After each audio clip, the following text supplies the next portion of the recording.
En fait, c'est ça. Il y a le calendrier rabbinique, c'est pratiquement le calendrier qui fait autorité aujourd'hui pour beaucoup. Moi-même, j'étais sous ce calendrier-là. J'ai utilisé le calendrier rabbinique pendant plusieurs années.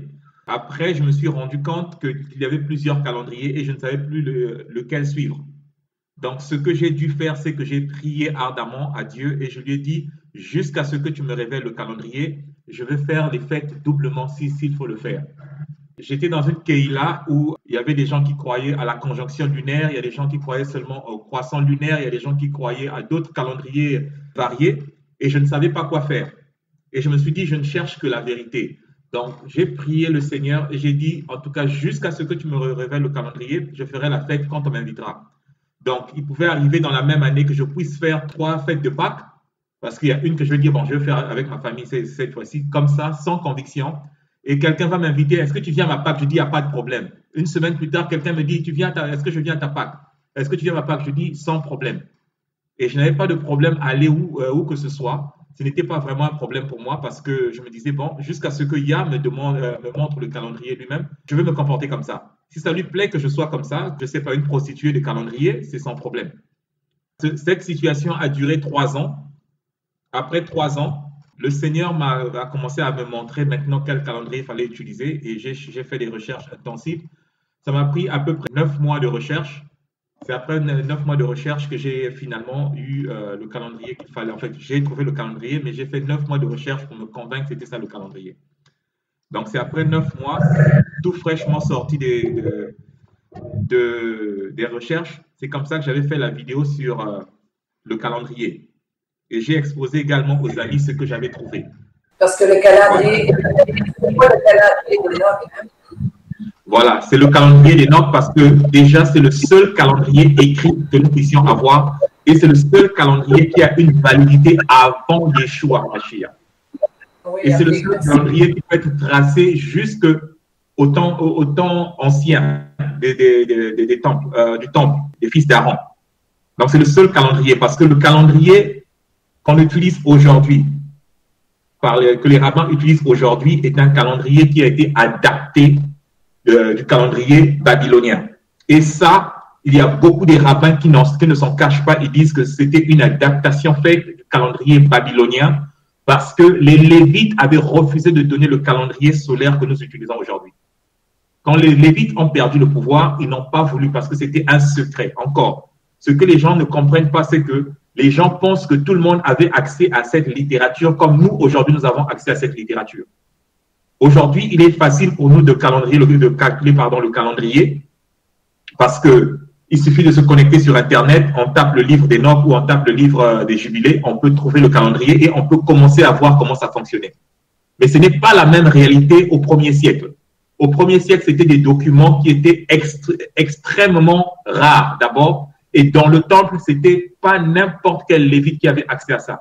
Seuls les souverains sacrificateurs avaient accès à cette documentation. Il y avait le souverain sacrificateur et son petit clan, en fait le petit clan des chefs. Voilà comment c'était organisé à l'époque. Donc, le commun des mortels ne connaissait pas comment est-ce que le calendrier était calculé. Ils attendaient simplement qu'on vienne leur dire que les fêtes vont commencer, voici les fêtes de l'année. Les Lévites venaient déclarer les fêtes pour eux. Mais même les Lévites qui venaient déclarer, ils obéissaient simplement aux ordres hiérarchiques de leurs supérieurs, qui faisaient le calendrier en cachette. Mais nous, comme nous avons accès à ça aujourd'hui, on se dit non, c'était la même chose à Jérusalem au 1er siècle. D'abord, au 1er siècle, même la Torah n'était pas accessible à tout le monde. Dans un village, il y avait parfois une Torah ou la moitié d'une Torah. Donc, parfois, les villages, il fallait faire des échanges de Torah. Nous avons la première partie, eux, ils ont la deuxième partie. Donc, nous avons besoin de lire la deuxième partie. Nous allons échanger avec les autres. Parce que la Torah coûtait, pour faire une Torah, pour faire la copie d'une Torah, c'était 1 année de travail d'un ouvrier. 1 année pour faire la copie d'une Torah. Et qui est-ce qui devait sacrifier son salaire pour cela? Donc, et quand cette Torah était dans votre village, c'était la propriété d'abord de la synagogue. Et c'était seulement les rabbins qui pouvaient lire pour vous, ou les enseignants qui avaient charge à cela, qui pouvaient lire pour vous. C'est pour ça quand Yeshua arrive, il dit, vous avez entendu, il vous a été dit. Mais quand Yeshua parle de nous, il dit maintenant que celui qui lit fasse attention, parce qu'il comprend qu'à notre époque, nous avons accès à la lecture. Mais à leur époque, ils avaient accès à l'écoute. Ils pouvaient seulement écouter la parole de Dieu être lue. Yeshua lui-même, quand il est allé à la synagogue, il a lu pour tout le monde. Néhémie était en train de lire la parole pour tout le monde. Donc, c'est comme ça que ça se faisait. Aujourd'hui, nous, parfois, nous avons cet anachronisme. On croit que les choses aujourd'hui, telles qu'elles fonctionnaient également de la même manière. Qu'ils avaient Internet, qu'ils avaient accès à tout. C'est comme ça que nous les voyons parfois. En fait, nous oublions comment est-ce qu'eux, ils vivaient. Et ma révélation à moi, quand j'avais 16 ans, quand j'ai accepté ma Shia, quand je lui ai demandé comment est-ce que je veux faire pour comprendre la Bible, il m'a dit que tu comprendras la Bible quand tu seras incapable de la lire avec l'esprit d'un juif du 1er siècle. Et je n'avais jamais compris ça pendant 20 ans. Mais maintenant, quand je lis, je suis capable de voyager dans ma tête à leur époque. Quand je lis, je me mets à leur époque. J'arrive à imaginer dans ma tête comment est-ce qu'ils s'habillaient, comment est-ce qu'ils parlaient, comment est-ce qu'ils se comportaient. Et j'arrive à comprendre, en fait, ça aide à mieux comprendre le texte. Parce que je me retrouve dans leur contexte. Mais si vous lisez la parole de Dieu en vous mettant au 21e siècle, une parole qui a été écrite au 1er siècle, vous allez rater beaucoup d'éléments précieux. Et vous n'allez pas comprendre quelle est la mentalité, quel était l'état spirituel même, et l'état physique, l'état émotionnel du prophète qui était en train d'écrire ces choses-là. Il faut vraiment faire ce voyage mental de toujours repartir à l'époque. Quand vous lisez Jérémie, c'est bien de savoir Jérémie, son époque, c'est quoi? À quoi ressemblait le temple? Qu'est-ce qui n'allait pas? Ainsi de suite. Ça vous permet de mieux appréhender la parole de Dieu. Donc, ça, c'était une parenthèse par rapport au calendrier. Mais juste pour compléter, le calendrier rabbinique, quand les rabbins ont pris le pouvoir, donc ils ont pris le pouvoir définitivement après la destruction du temple. Quand ils ont pris le pouvoir, il n'y avait pas de calendrier. Ils n'avaient pas de calendrier. C'est comme ça qu'ils vont adopter le calendrier babylonien, lunaire, et ils vont placer les fêtes. Et c'est au IVe siècle que le rabbin Hillel va venir faire des modifications sur ce calendrier-là pour donner à ce calendrier la forme qu'elle a aujourd'hui. C'est pour ça, moi, je me dis, moi, en tant que chercheur de la vérité, chercheur de la lumière du Mashiach, pourquoi est-ce que je vais aller prendre un calendrier babylonien adapté parce que ces personnes-là n'avaient pas eu accès au calendrier du temple, qui était le calendrier que Mashiach a utilisé.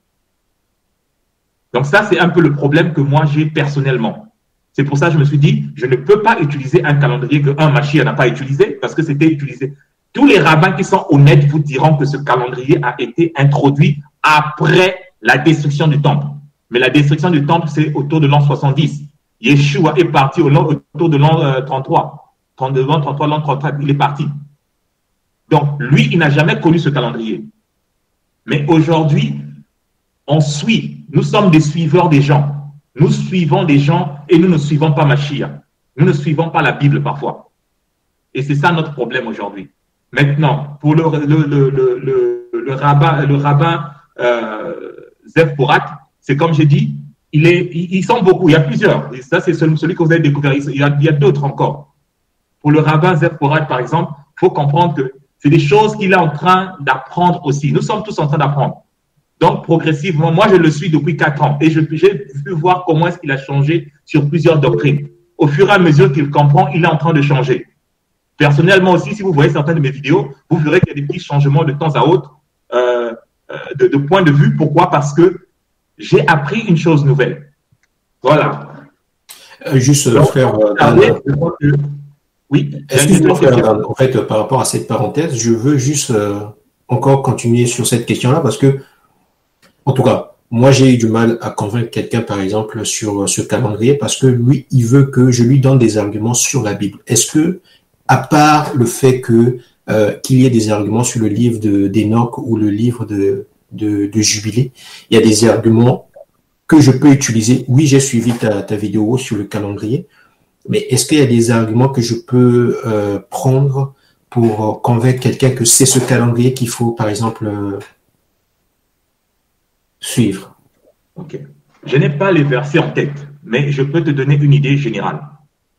De manière générale, en tout cas, au moins, sur ce point-là, tous les théologiens qui se respectent sont d'un commun accord que la Bible est en train d'utiliser constamment un calendrier de 360 jours. Quand on voit les prophéties de Daniel, il y a les prophéties de Daniel par exemple, quand on étudie les prophéties de Daniel, on voit que le temps est donné en 360 jours et non en 354 jours, parce que la Lune a une révolution de 354 jours par année. Donc, déjà, de ce fait, déjà, nous avons ce calendrier-là qui part, celui de 354 jours, celui du calendrier lunaire. Deuxièmement, nous avons des éléments tels que la discussion entre Jonathan et David. Lorsque le père de Jonathan, donc le roi Saül, voulait assassiner David et que David devait s'enfuir. David dit, et Jonathan aussi le répète plus tard, sans hésiter, que demain, c'est la nouvelle lune et tu ne seras pas à table. Or, dans le système rabbinique, on ne sait pas si demain, c'est la nouvelle lune. On doit l'apercevoir d'abord et on doit avoir des témoins pour vous convaincre que oui, il y a eu des témoins qui ont vu la nouvelle lune. Et maintenant, on peut déclarer la nouvelle lune par les rabbins. Par contre, ici, nous avons David et Jonathan une journée à l'avance.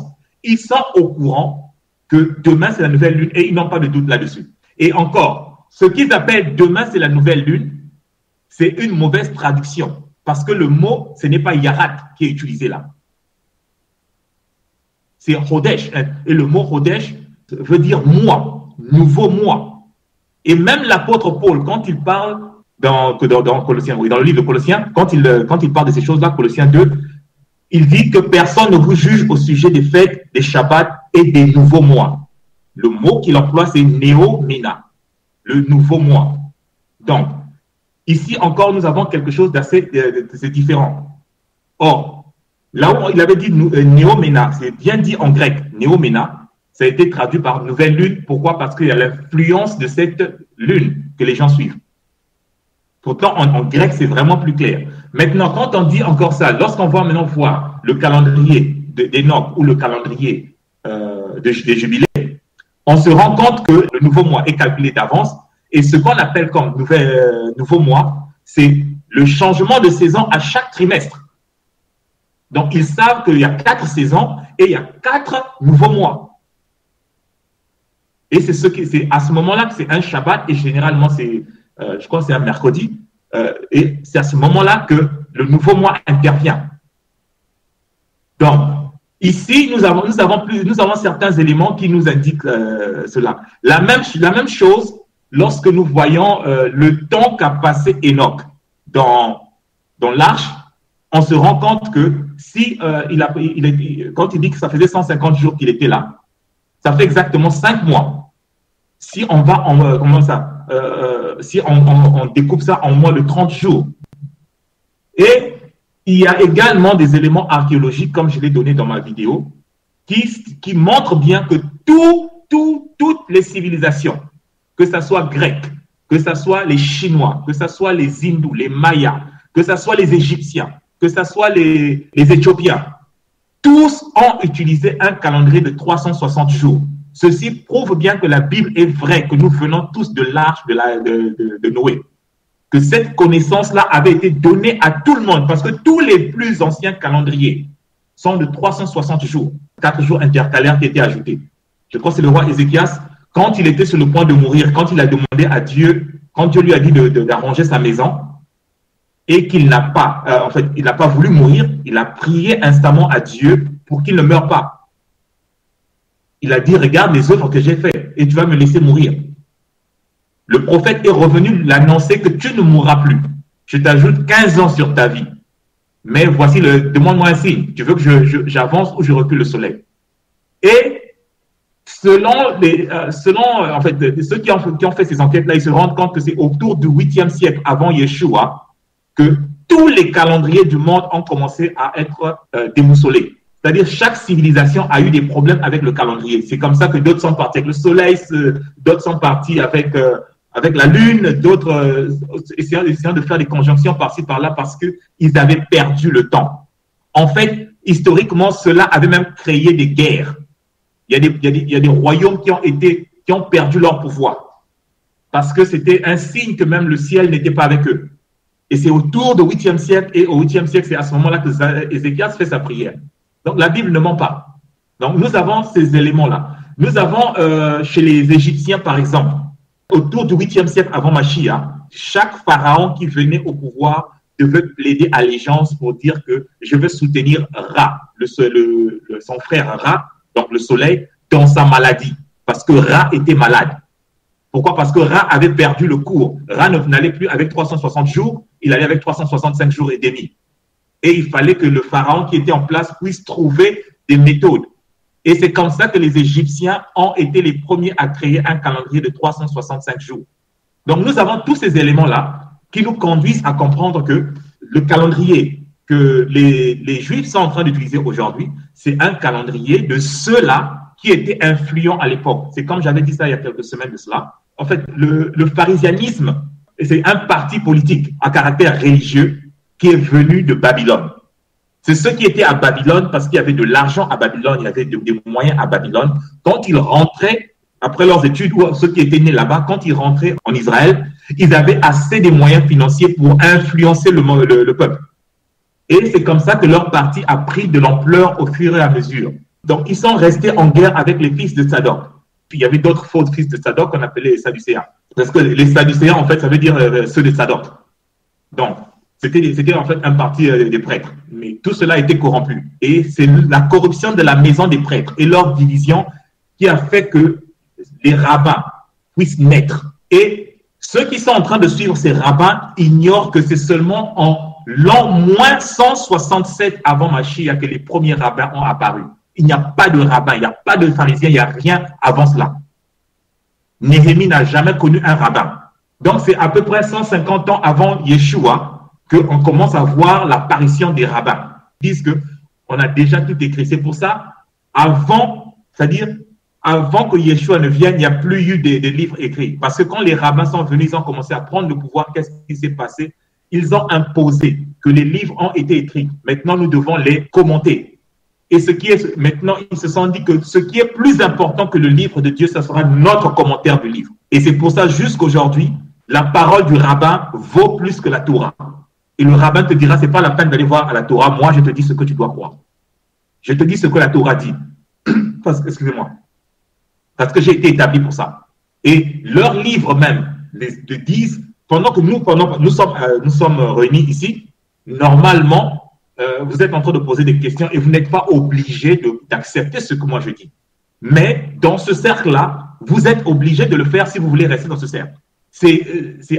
Parce que le Talmud dit que si ton rabbin te dit que ta main gauche, c'est ta main droite et ta main droite, c'est ta main gauche, tu dois le prendre comme ça. Parce que lui, il connaît, il a été établi et tu dois le suivre. Maintenant, moi, qui sors des milieux évangéliques où le pasteur me faisait exactement ça, et j'ai perdu des années de ma vie à ne pas connaître la vérité parce que lui, parfois, il ne connaissait pas, où il cachait, où il était là pour ses propres intérêts. Pourquoi est-ce que je vais aller me mettre sous le même joug aujourd'hui? Ça, c'est le problème que j'ai. Parce que j'ai compris que si je dois me mettre sous le joug de quelqu'un, c'est celui qui m'a dit « Dépose ton joug à mes pieds et prends mon joug parce qu'il est doux et léger. » Et je me rends compte qu'il est doux et léger. Parce que quand j'étais dans les églises évangéliques et tout ça, c'était faut payer la dîme sinon tu es maudit, il faut faire ceci sinon. C'était tout le temps et j'étais sous la puissance des pasteurs. Aujourd'hui, maintenant, j'allais me mettre sous la puissance d'autres hommes. Non, j'ai décidé de me mettre sous la puissance de Mashiach. Et c'est comme ça que je vais aller. Et je vous conseille de faire la même chose. Donc, c'est un peu ça. Je ne sais pas si j'ai répondu à la question de Nathalie et de Marlin. Merci beaucoup, frère. Ok, merci beaucoup. J'aimerais juste savoir, alors pour nous, la fête, quand est-ce que nous allons la commencer? Ça sera les 7 au 14 ou bien quand? Je regarde le calendrier rapidement. Ouais, le 7, voilà, mercredi le 7 au 14. Ok, merci beaucoup. Bon, sans plus tarder, je crois que s'il n'y a pas d'autres questions, on va rentrer dans le vif du sujet d'aujourd'hui. Parce que nous avons quand même la sœur Karine qui avait posé sa question depuis la semaine passée. Hugo, tu disais? Oui, Dan, par rapport à la question du calendrier qui a été posée par Marlin, Je voulais juste préciser un petit quelque chose qui n'a pas été mentionné encore. C'est que, par exemple, si on prend le calendrier rabbinique ou un autre calendrier que celui qu'on a choisi, eh bien, il est susceptible qu'un jour de deuil, qui est le Yom Kippourim, tombe sur un jour de Shabbat. Et alors, on ferait un jour de fête, un jour de deuil. Et c'est vrai, ça c'est un élément également, parce que souvent, on a Yom Kippourim qui est un jour de deuil, qui tombe un jour de Shabbat. Et le Shabbat, c'est un jour de joie. Et en ce jour-là, on se demande, est-ce que je dois avoir la joie du Shabbat ou la joie du deuil, c'est-à-dire de la repentance. Parce que pendant le Shabbat, c'est pas recommandé de ne pas manger. En fait, le Shabbat, c'est recommandé, il faut manger, il faut boire, il faut être en joie parce que c'est une fête. Maintenant, le jour où je devais avoir une fête, je dois me lamenter sur le péché de mon peuple et sur mes propres péchés. C'est un peu contradictoire. Alors qu'avec le calendrier d'Enoch, qui a été adapté par les prêtres dans le livre de Jubilé, on trouve que Yom Kippourim tombe avant le Shabbat, comme cette année-ci. Hier, c'était Yom Kippourim, aujourd'hui, c'est le Shabbat, on n'a pas de problème. Donc, il y a tous ces éléments-là, tous ces éléments-là qui permettent de juger que nous sommes en présence d'un vrai calendrier ici.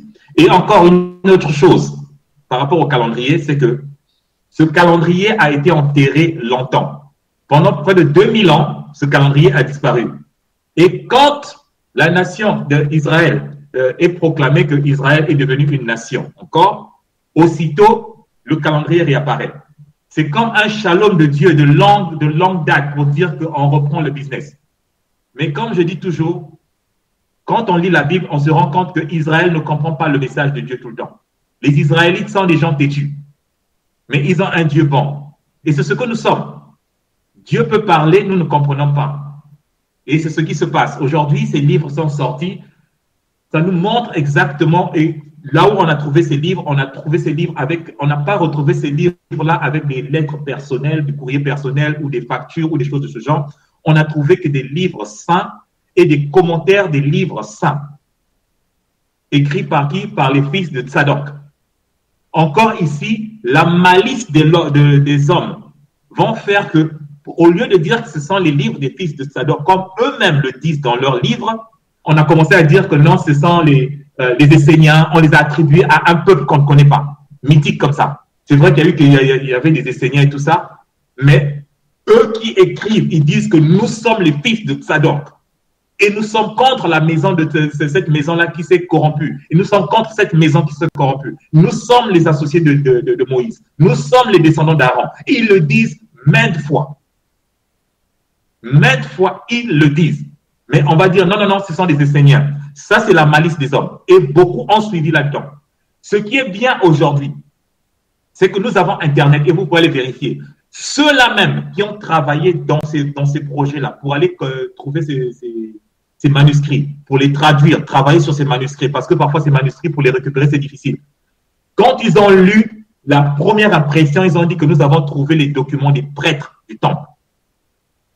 Mais le pape les a imposés que ça ne doit pas être les documents du temple. Comment ça doit être les Esséniens, parce que les Esséniens avaient une certaine... les Esséniens étaient reconnus être comme des moines. Et comme ça, les catholiques pouvaient se connecter avec ces moines du passé. Donc ça, c'était un jeu politique. Et moi, je ne suis pas dans les jeux politiques quand ce sont des choses religieuses. C'est pour ça que quand les gens disent qu'il faut suivre les rabbins, je dis que les rabbins, c'était une histoire politique d'il y a 2000 ans de cela. Ils faisaient leur bagarre, leur bataille. Pourquoi moi, je vais aller les suivre? Parce qu'il y a un parti politique qui a gagné sur l'autre. Je vais aller rechercher la vérité là où elle se trouve et je vais pratiquer celle-là. Ça, c'est comme ça que je me comporte. Et je vous prierai également, je vous conseillerais vraiment de vous comporter de la sorte. Cherchez la vérité, même si elle n'est pas populaire. La vérité n'est pas populaire. Et vraiment, je ne m'inscris pas dans le cadre du populisme. Si je voulais être populaire, ces choses-là, je devais le faire sur YouTube pour que tout le monde voie et que j'ai des vues ou des trucs comme ça. Mes vidéos, ce n'est pas monétarisé. Je ne prends pas l'argent sur mes vidéos. Parce que je sais que dès que tu commences à prendre l'argent avec les choses de Dieu, terminé.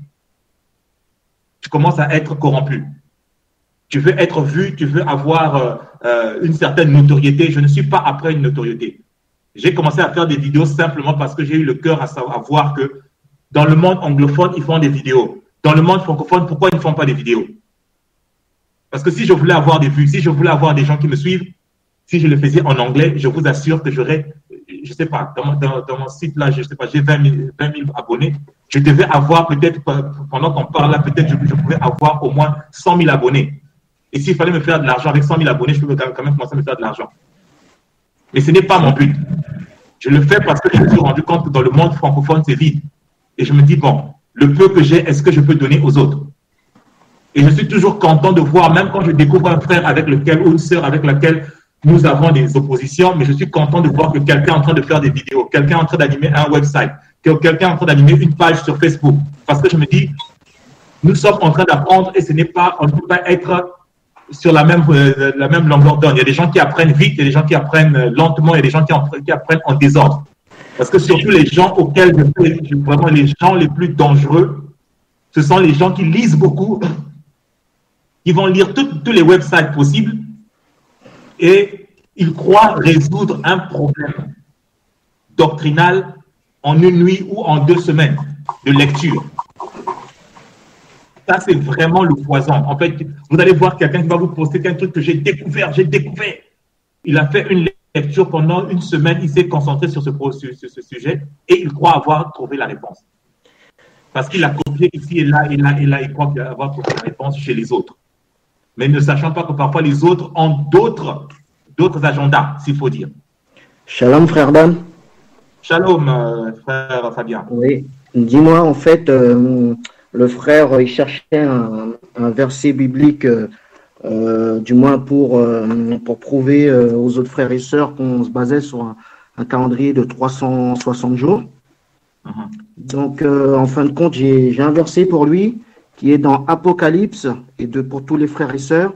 Donc, versets 2 à 3. Bon, je te le lis vite fait. Donc, okay. Je vais commencer à partir du verset 1 parce que sinon ça va être incompréhensible. On me donna ensuite un roseau, une sorte de baguette servant à mesurer. Et l'on me dit, va mesurer le temple de Dieu, ainsi que l'autel, et compte ceux qui adorent dans le temple. Mais laisse de côté la cour extérieure du temple. Ne la mesure pas, car elle a été livrée aux païens, qui piétineront la ville sainte. Attention, c'est là que ça commence. Qui piétineront la ville sainte pendant 42 mois. J'enverrai mes 2 témoins portant un vêtement de deuil et ils transmettront les messages reçus de Dieu pendant ces 1260 jours. Donc, ce qui veut dire que 42 mois équivaut à 1260 jours. Donc, pour trouver il y a combien de mois dans l'année, on fait simplement une preuve par 3 qui est de 12 multiplié par 1260 divisé par 42 et on trouve exactement 360 jours. Exactement. Et Daniel a le même. Dans Daniel, nous avons la même chose encore. Nous avons ce même genre d'indice. Ici, souvent, on utilise. C'est ça, la Bible ne nous donne pas le calendrier direct parce qu'il y a un livre du calendrier direct. Ici, souvent, c'est au cours de l'histoire, pendant qu'on est en train de raconter quelque chose, que nous trouvons des indices qui emmènent à un calendrier de 360 jours. Donc, s'il y a un calendrier de 360 jours dans la Bible, c'est ce que Enoch dit, le calendrier c'est 360 jours plus les 4 jours intercalaires. Et c'est la même chose que les prêtres disent dans le livre de Jubilé que c'est 360 jours plus les jours intercalaires. Seulement, Enoch ne comptait pas les jours intercalaires. Il disait qu'il y a des jours intercalaires, mais on ne les compte pas. Les prêtres ont commencé à compter les jours intercalaires parce que le calendrier avait perdu son axe. Donc, il fallait maintenant les jours intercalaires qui n'étaient pas comptés dans Enoch sont comptés maintenant dans Jubilé pour essayer de rééquilibrer le calendrier. Ça, c'est la différence qu'il y a, un peu, l'une des différences qu'il y a entre les 2 livres-là. Mais vraiment, c'est ça. Et ceci est différent du calendrier rabbinique qui a 354 jours.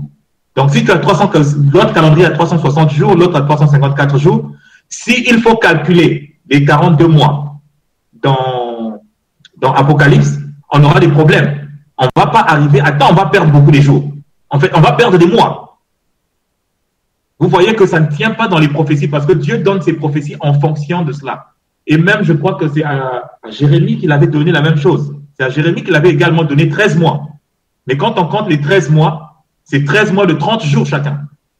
Nous avons des indices comme ça, mais nous n'avons pas un verset qui dit que voici le calendrier ou bien qui nous donne exactement. Mais tous les indices pointent à un calendrier qui n'est pas de 354 jours, donc un calendrier lunaire. Tous les indices portent sur un calendrier de 360 jours et les prêtres disent bien que le calendrier est de 360 jours plus 4 jours intercalaires. Ici, nous sommes plus proches de la vérité que le calendrier lunaire. Donc, ceux qui suivent le calendrier lunaire, c'est parce qu'il y a ce besoin d'être accepté ou bien d'être reconnu ou de s'identifier à un certain courant du judaïsme. Et encore, tous les courants du judaïsme, il y a plusieurs courants du judaïsme aujourd'hui. Nous allons entrer dans le vif du sujet et c'est naître de nouveau ou la nouvelle naissance. Donc, aujourd'hui, nous allons étudier la nouvelle naissance ou naître de nouveau. Naître de nouveau apparaît pour la première fois dans Jean 3, versets 3 à 5. C'est là où Yeshua commence à parler, en fait. C'est là où il commence à parler de naître de nouveau. Donc, nous allons essayer de voir un peu aujourd'hui, c'est quoi naître de nouveau et comment est-ce que ça s'applique par rapport à nous. Est-ce que c'est un concept nouveau que Yeshua a amené ou bien c'est un concept qui existait depuis? Et nous allons voir également certaines différences par rapport à comment est-ce que naître de nouveau est enseigné aujourd'hui dans les églises. Je dirais que c'est enseigné en partie, s'il faut dire. Donc, si vous me permettez, je vais lire Jean 3, versets 3 à 5 pour commencer. Yeshua lui répondit. Ici, il s'agit de Yeshua qui est en train de parler avec Nicodémus. Yeshua lui répondit, en vérité, je te le dis, si un homme ne naît d'eau, il ne peut voir le royaume de Dieu. Nicodème lui dit, comment un homme peut-il naître quand il est vieux? Peut-il rentrer dans le sein de sa mère et naître? Yeshua répondit, en vérité, je te le dis, si un homme ne naît d'eau et d'esprit, il ne peut entrer dans le royaume de Dieu. Donc ici, il faut naître d'eau et il faut naître d'esprit pour entrer dans le royaume de Dieu. Ce qui m'avait tiqué quand même en lisant ceci, c'est lorsque nous arrivons au verset 10, au verset 9, Yeshua dit, Nicodème lui dit, comment peut-il se faire? En fait, Nicodème est surpris de cette doctrine. Et Yeshua également est surpris que Nicodème ne comprend pas ce qu'il est en train de dire. La Bible nous dit, et Yeshua lui répondit, tu es docteur d'Israël et tu ne sais pas ces choses. Remarquez que quand Yeshua parle, souvent, il va te pointer à quelque chose. Même lorsqu'il était en discussion avec les scribes et les pharisiens, parfois on lui posait une question, mais il ne répondait pas directement à la question, mais il répondait à la racine de la question. D'où est-ce que la question est venue? Donc, il ne va même pas attaquer ce que tu dis, il sait que c'est une façade. Et il va attaquer le cœur du problème. Et souvent, Yeshua se comporte comme ça. Vous allez remarquer de chaque fois qu'il parle avec les pharisiens, on lui pose une question ou on pose un débat, il va à la racine du problème plutôt que de mettre la peinture sur la question qui a été posée. Et ici également, je me suis dit qu'il y avait quelque chose. Puisqu'il dit que tu es docteur d'Israël et tu ne sais pas ces choses. Donc pour Yeshua, un docteur d'Israël était censé connaître ces choses. Et Nicodème ne connaît pas ces choses. De quoi est-ce que Yeshua parle quand il parle de la nouvelle naissance? En fait, la nouvelle naissance est décrite dans le livre d'Ézéchiel. Pour ceux qui prennent les versets, c'est Ézéchiel 36. On peut lire à partir du verset 25 jusqu'au verset 27. Ici, nous avons la nouvelle naissance. Donc, quand Yeshua et Nicodème sont en train de discuter, Yeshua, en fait, voulait pointer Nicodème à l'Ancien Testament, que toi, tu es maître d'Israël, tu es enseignant d'Israël. Ça ne devait pas te choquer ce que je te dis. Et voici ce que Ézéchiel 36, versets 25 à 27 nous dit. Je répandrai sur vous une eau pure, et vous serez purifiés. Je vous purifierai de toutes vos souillures et de toutes vos idoles. Je vous donnerai un cœur nouveau, et je mettrai en vous un esprit nouveau. J'ôterai de votre corps le cœur de pierre, et je vous donnerai un cœur de chair. Je mettrai mon esprit en vous, et je ferai en sorte que vous suiviez mes ordonnances et que vous observiez et pratiquiez mes lois. Ça, c'est la prophétie de la nouvelle naissance. Ça, c'est la prophétie, c'est la promesse, c'est la nouvelle alliance que Dieu va faire avec Israël. C'est ce qu'il dit. Donc, ici, je vais essayer de décortiquer un peu ce que le prophète Ézéchiel est en train d'expliquer par rapport à la nouvelle naissance.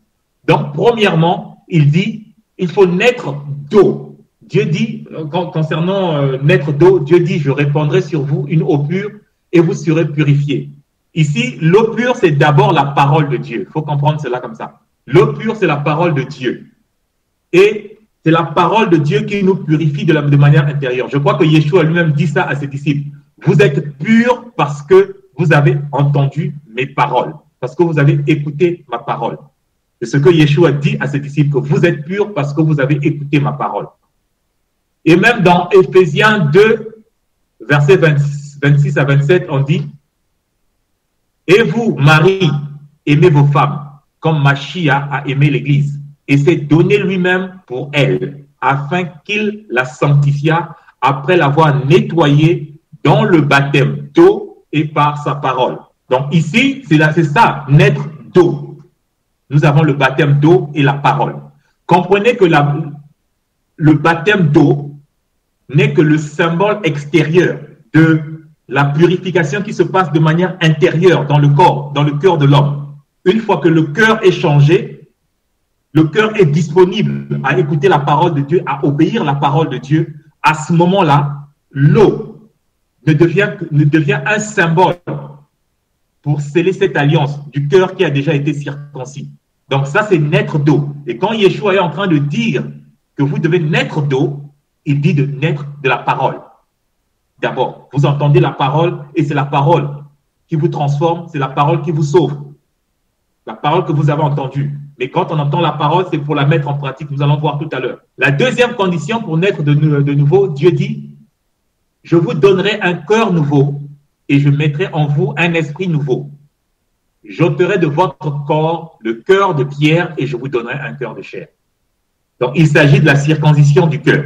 Et c'est comme j'avais dit la semaine passée que la circoncision du cœur n'est pas une doctrine du Nouveau Testament comme les gens le disent. Je crois que je vous ai donné les versets, plusieurs versets, au moins 4 versets la semaine passée, où on nous parlait de la circoncision du cœur depuis la Torah. Moïse a demandé aux Israélites d'avoir le cœur circoncis.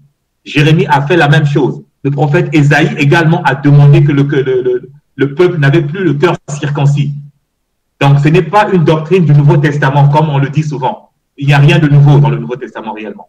Et la troisième condition, c'est l'Esprit de Dieu. Dieu donne son esprit, puisqu'il dit que je mettrai mon esprit en vous. C'est le Saint-Esprit ou le roi Hakodesh qui nous est donné afin que nous puissions faire quoi? Nous allons voir ça, c'est la quatrième condition quand on est né de nouveau. On dit, et je ferai en sorte que vous suiviez mes ordonnances et que vous observiez et pratiquiez mes lois. Donc, pour faire court, Dieu constate que la première alliance, on n'a pas obéi à ses lois. Il dit, je veux faire une deuxième alliance. Qu'est-ce qui n'a pas marché dans la première alliance? Il trouve qu'ils avaient le corps incirconcis. Il a dit, je veux circoncire votre cœur. Il trouve qu'ils n'étaient pas assez abreuvés par l'eau. Il dit, je veux envoyer l'eau vive. Je veux envoyer Yeshua. Il trouve que les lois étaient extérieures au corps de l'homme. Il dit, je veux mettre la loi dans le cœur. Ça sera immédiatement dans ton cœur. Tu n'auras plus besoin d'aller lire ça quelque part. Et ensuite, il dit, je vais vous donner mon esprit afin que mon esprit travaille avec votre esprit ensemble afin que tu puisses observer et pratiquer les lois. Maintenant, aujourd'hui, quand un pasteur vous dit ou un chrétien vient vous dire que les lois de Dieu sont abolies, c'est du passé, voyez, jugez-en vous-même. Nous avons Dieu qui dit que je vais vous donner le Saint-Esprit, je vais vous circoncire le cœur afin que vous pratiquiez et suivez mes lois. Mais un pasteur vient vous dire que la loi a été abolie. Donc, Dieu a donné le Saint-Esprit, il a circoncisé votre cœur, il a fait tout ce travail-là afin que la loi soit abolie. Donc, vous n'avez plus de loi. Vous avez l'Esprit Saint pour faire quoi? Il vous a circoncisé le cœur et il a dit que je veux mettre ma loi dans votre cœur. Mais le pasteur vous dit déjà que la loi n'existe plus. Vous voyez que la nouvelle alliance est incomplète quand on suit ce que le christianisme fait aujourd'hui. Et encore, le christianisme, en fait, c'est des gens qui aiment en fait, la facilité apparente. S'il faut dire, j'ai été chrétien pendant plusieurs années, c'est la facilité apparente. Tout ce qui est difficile, on va spiritualiser ça. Dès que c'est difficile, on spiritualise. Moi, je voudrais qu'on spiritualise la dîme. Alors, en tout cas, ça, moi, je suis en train de méditer pour ça. On va spiritualiser la dîme, que je vous donne la dîme spirituelle. Puisque tout est spirituel. Dès que c'est un peu difficile, on spiritualise. Dès qu'on dit qu'il y a des animaux qu'il ne faut pas manger parce que Dieu a dit dans sa parole qu'il faut observer sa parole, il y a des animaux qu'on mange, il y a des animaux qu'on ne mange pas. C'est ce qu'il dit dans Lévitique 11. Les gens vont dire que nous devons spiritualiser ça. On va dire que regardez ce que Pierre dit, regardez ce que Paul dit hors contexte. Pierre a une vision. Pierre a une vision et toutes les visions bibliques. Je ne connais pas une seule vision dans le Nouveau Testament ou dans l'Ancien Testament où il n'y a pas eu un besoin d'interprétation. Pharaon a eu des rêves, il fallait l'interprétation. Daniel était là pour interpréter. Comment on appelle ça? Même Paul, quand il a ses visions, il y a toujours une interprétation. Et Pierre, même lorsqu'il voit ces animaux qu'on lui demande de manger, pourtant il avait faim. Il pouvait simplement descendre et dire à ces dames, vous êtes en train de préparer quoi? Allez me préparer des crevettes, préparez-moi du porc, parce que c'est ce que Dieu a dit. Pierre ne s'est pas comporté comme ça parce que c'est un homme réellement spirituel. De là où il était, il s'est assis pour méditer sur la vision, parce qu'il cherchait à comprendre quelle est l'explication de la vision. Et quand il arrive chez Corneille, il explique à Corneille que j'ai maintenant compris que moi, parce que ça, c'est ce qu'on ne comprend pas. C'est pour ça que je dis souvent, quand nous lisons la parole de Dieu et que nous ne voyageons pas dans le temps, comme je vous ai dit avant, on rate beaucoup des éléments. Yeshua avait appelé la femme cananéenne une chienne. Et ce qu'il faisait était normal par rapport à leur époque. Quand il disait que tu es une chienne, c'est parce que les Juifs appelaient tout, et jusqu'aujourd'hui ils le font. Tout ce qui n'est pas juif, ils appellent ça des animaux impurs. Vous êtes soit un porc, un chien ou un truc comme ça. Pour les Juifs, ça a toujours été défendu de manger avec un non-juif. C'est aujourd'hui qu'ils sont en train de changer la politique parce qu'ils veulent se faire accepter par le monde. Mais ça a toujours été, ils ne veulent pas manger avec quelqu'un. Quand tu es païen, ils n'ont pas le droit. C'est pour ça, lorsqu'on voit même, quand il arrive à Joppé. Quand il arrive à Joppé, chez Corneille, qu'est-ce qui se passe? Il rentre, il n'est pas chez lui. Ça veut dire qu'il va vivre là pendant quelques jours. Ça veut dire qu'il va manger la nourriture de cette maison. Et Pierre explique sa vision maintenant. Il dit, j'ai maintenant compris ce que Dieu voulait me dire. Que ce païen que je traitais de chien, je ne dois plus le traiter de chien. C'est exactement ce qu'il dit. Donc sa vision, ce n'était pas une histoire de manger ou de ne pas manger le porc. C'était celui d'accepter avec toi celui que tu appelles porc, celui que tu appelles chien. Mais quand on n'a pas compris cela, on va se dire que non, on est autorisé de tout manger maintenant. Les margouillas et tout, on peut tout manger, il n'y a pas de problème. Paul aussi va encore gaspiller là-bas, il va dire manger de tout ce qui se vend au marché. On ne comprend pas de quoi il parle. Pourtant, lorsqu'il est en train de parler, lorsqu'on voit le grec, il utilise le terme broma, qui veut dire tout ce qui est sain, qui est vendu au marché. Donc, ici encore, c'est-à-dire nous avons plein de petits problèmes comme ça où les gens n'ont pas ce temps-là. Pourquoi? Parce que nous avons l'évangile du ventre. On voit ce qui nous intéresse, ce qui nous arrange, ce qui nous dérange, qui va nous pousser à changer notre comportement, à obéir réellement à Dieu. On ne veut pas entendre parler de ces choses. Ça, c'est le problème que la chrétienté a aujourd'hui. Je repars donc dans le sujet où j'étais. Donc, comme j'étais en train de dire que, en fait, ce que Dieu dit, en bref, c'est je veux vous purifier avec l'eau qui est la parole de Dieu. Vous allez recevoir un cœur nouveau et l'Esprit de Dieu afin que vous puissiez suivre et observer et pratiquer ses lois. Ça, c'est la nouvelle alliance. Maintenant, si quelqu'un vient enlever la loi, c'est qu'on a trahi l'esprit de la prophétie. Et c'est ce que l'Église a fait. Et ceci est même répété encore dans Ézéchiel 11. Ézéchiel 11, versets 19 à 21. Voici ce que ça dit. Je leur donnerai un même cœur. Je mettrai en vous un esprit nouveau. J'ôterai de leur corps le cœur de pierre et je leur donnerai un cœur de chair afin qu'ils suivent mes ordonnances et qu'ils observent et pratiquent mes lois et ils seront mon peuple et je serai leur Dieu. Mais pour ceux dont le cœur se plaît à leurs idoles et à leurs abominations, je ferai retomber leurs œuvres sur leur tête, dit le Seigneur Jéhovah. Chaque fois qu'on parle de nouvelle alliance, chaque fois qu'on dit que le Saint-Esprit sera donné aux hommes, on dit le but pour lequel le Saint-Esprit est donné dans la nouvelle naissance. On ne peut pas recevoir le Saint-Esprit et être désobéissant et dire que c'est l'Esprit de Dieu qui m'a dit ça. Ce n'est pas l'Esprit de Dieu. Je suis désolé. Là, il faut qu'on se dise les choses telles qu'elles sont. Paul aussi, qui parle de la nouvelle naissance, et Paul prend la nouvelle naissance dans le sens que Yeshua a pris. Je vais lire donc dans Galates. Dans Galates, il est en train de parler de la nouvelle naissance. Dans Galates 6, versets 13 à 15. Donc, il dit, car les circoncis eux-mêmes n'observent point la loi, mais ils veulent que vous soyez circoncis pour se glorifier dans votre chair. Pour ce qui me concerne, loin de moi la pensée de me glorifier d'autre chose que de la croix de notre Seigneur Yeshua HaMashiach, par qui le monde est crucifié pour moi. Par qui le monde est crucifié pour moi, comme je le suis pour le monde. Car ce n'est rien d'être circoncis ou incirconcis, ce qui est quelque chose, c'est d'être une nouvelle créature. Donc, ici encore, on a parlé de la circoncision, je crois, longuement la semaine passée, mais je vais encore y revenir parce qu'il y a des points d'ombre. J'ai une vidéo qui traite de la circoncision. Si vous voulez, si vous avez toutes les questions sur la circoncision, c'est une vidéo de près de 2 heures. Donc, vous aurez tous les éléments et j'aime bien aller en profondeur sur tout ce que Paul dit sur la circoncision, qui est mal compris. Donc, vous pouvez aller voir cette vidéo, mais ici, je vais juste attaquer certains éléments de rappel pour que nous puissions avancer dans notre sujet.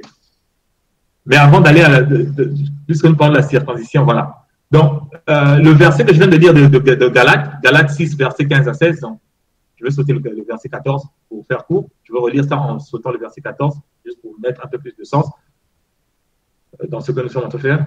Car les circoncis eux-mêmes n'observent pas la loi, mais ils veulent que vous soyez circoncis pour se glorifier dans votre chair. Et en plus, ils sautent, on dit, car ce n'est rien d'être circoncis ou incirconcis. Ce qui est quelque chose, c'est d'être une nouvelle créature. Quand Paul parle aux Corinthiens, dans 1 Corinthiens 7, 19, il dit, la circoncision n'est rien, l'incirconcision n'est rien, mais l'observation des commandements de Dieu est tout. Il dit la même chose. La nouvelle créature doit observer les commandements de Dieu. C'est impossible d'avoir quelqu'un qui dit que je suis né de nouveau. Et encore aujourd'hui, je vais vous choquer tout à l'heure en vous disant que personne n'est encore né de nouveau, à part Yeshua HaMashiach. Mais on va y arriver. Donc, pour être né de nouveau, il faut obligatoirement être obéissant. Si on n'est pas obéissant au commandement de Dieu, on n'est pas une nouvelle créature. Donc, Galates 6, versets 13 à 15, dit exactement la même chose que 1 Corinthiens 7, 19. La circoncision n'est rien, et la circoncision n'est rien, mais l'observation des commandements de Dieu est tout. Et c'est ce que Paul dit. Celui qu'on dit, il a dit que la loi n'existe plus, puisque lorsqu'il parle, il est tellement profond qu'on ne comprend pas ce qu'il veut dire. Donc, nous allons d'abord voir, je vais répéter encore ce que j'avais dit la semaine passée, que dans la Bible, lorsqu'on parle de circoncision, il y a 4 définitions de la circoncision dans la Bible. Et maintenant, il faut savoir chercher, après avoir vu les 4 définitions, nous allons chercher à employer lequel dans le contexte Paul est en train d'utiliser ici. Parce que si on rate, c'est cette compréhension biblique. On va rater beaucoup d'éléments de ce que Paul est en train de dire. Donc, premièrement, lorsqu'on parle de la circoncision, il s'agit naturellement de l'ablation du prépuce. C'est une opération chirurgicale où on opère l'organe mâle. Deuxièmement, lorsqu'on parle de la circoncision, il s'agit de la circoncision du cœur. Donc, c'est une bonne disposition de notre cœur à obéir à la volonté de Dieu, à faire sa loi, à avoir la foi que sa parole est réelle et que nous devons la mettre en pratique. Ça, c'est la circoncision du cœur. Troisièmement, c'est la circoncision du judaïsme. Dans le judaïsme, lorsqu'on parle de circoncision, c'est vrai, c'est l'ablation du prépuce. Mais si vous allez voir un juif aujourd'hui pour dire que j'ai envie de me faire circoncire, le juif va comprendre différemment. Le rabbin va se dire que, il veut devenir juif. Et pour devenir juif, il te faut d'abord étudier le Talmud, il faut qu'il t'entraîne, il faut qu'il te fasse des tests, ainsi de suite. Et tu te retrouves dans le cas de Corneille qui, peut-être, ça faisait une dizaine d'années qu'il attendait sa circoncision. C'est seulement quand tu as appris toutes les leçons que tu seras sauvé. On te fait la circoncision. Donc, la circoncision, c'était le moyen d'être sauvé. Tout comme nous, aujourd'hui, quand on dit que tu as été baptisé, tu as reçu l'Esprit Saint, tu es sauvé. Dans le judaïsme, c'est tu as appris ce que les rabbins t'ont dit, on t'a circoncis, tu es sauvé. Donc, il faut comprendre cette réalité-là. Et quatrièmement, lorsqu'on parle du mot circoncision et incirconcision, c'est pour la circoncision, c'est pour désigner, ou la circoncis ou circoncision, c'est pour désigner les juifs. L'incirconcision ou l'incirconcis, c'est pour désigner le païen. Maintenant, par rapport à ça, peut-être que souvent les gens vont se dire, peut-être le frère Dan est en train d'inventer. Je sais que dans ce cas-ci, par exemple, lorsqu'il dit la circoncision n'est rien, l'incirconcision n'est rien. Donc, Galate, il faut comprendre d'abord, le message profond de Galate, c'est que Paul ne voulait pas qu'il puisse passer par la circoncision. Il ne voulait pas qu'il soit circoncis. Ce n'est pas qu'il ne voulait pas qu'on coupe le petit prépuce. Parce que si ce n'était à faire que ça, Paul était dans une autre ville. Quand il avait entendu ce qui se passait, c'était peut-être 3 semaines ou 4 semaines après qu'il y ait des discussions, parce qu'il fallait des gens qui voyagent pour l'emmener la lettre ou pour l'emmener les rumeurs. Donc, le temps où il était en train d'écrire, toute la ville aurait été circoncis déjà. Mais Paul comprend qu'il ne s'agit pas de la circoncision, simplement de l'ablation du prépuce. Il s'agit de convertir ces gens-là pour devenir juifs. Et pour devenir juifs, s'ils rentrent dans le processus, ça veut dire que eux, pour être sauvés, ils vont attendre 7 ans ou 10 ans jusqu'à ce qu'un rabbin décide que tu es sauvé maintenant. Viens, je vais te circoncire. Et Paul dit que ce n'est pas comme ça. C'est pour ça qu'il dit que moi, je me glorifie de la croix. La croix de Mashiach suffit pour dire que je suis sauvé. C'est ce qui se passe là-bas. Mais comme on ne comprend pas l'histoire de fond et on ne comprend pas la culture biblique, la culture hébraïque et la culture judaïque de l'époque, on va se dire, vous voyez, il ne faut pas circoncire. La circoncision, on te plaque un verset où on ne comprend pas ce qui se passe. Pourtant, lorsque Paul commence à écrire aux Galates, il dit que moi, j'étais le meilleur dans ma génération. J'étais le meilleur parmi les rabbins, parmi ceux de ma génération, à connaître ces choses-là, les traditions de nos pères. Mais je vois cela comme de la boue. Il voit quoi? Les traditions des pères. Ce qui constituait le judaïsme de l'époque. Il voit ça comme de la boue, à cause de l'excellence de Yeshua Mashiach. Et il dit aux gens de Galate, vous n'avez pas besoin d'aller vous asseoir au pied des rabbins pour être sauvés. Acceptez Mashiach et vous êtes sauvés et le processus du salut va continuer. Ça, c'est ce que Paul est en train de dire aux Galates. Mais on ne comprend pas ça comme cela, malheureusement. Je continue. Je vais vous donner juste des exemples pour vous montrer, c'est des exemples bibliques. Dans Éphésiens 2, 11, on dit, c'est pourquoi vous autrefois païens dans la chair, appelés incirconcis par ceux qu'on appelle circoncis et qui le sont en la chair par la main de l'homme. Donc ici, déjà, on voit qui est le circoncis et le circoncis. Il s'agit le païen est appelé incirconcis par ceux qui sont circoncis. Donc, circoncis et incirconcis, c'est une nationalité. Dans le cadre biblique, quand on dit tu es circoncis, ça veut dire que tu appartiens à Dieu. Quand on dit tu es incirconcis, ça veut dire que tu appartiens au monde. Ça, c'est le langage biblique. Et si on ne comprend pas ce langage biblique, le reste de ce qu'on dit, on ne comprend pas. Et tout à l'heure, je parlais de Pierre. Pierre qui était parti chez Corneille. Voici un verset de Pierre, donc Acte 11, verset 2 à 3.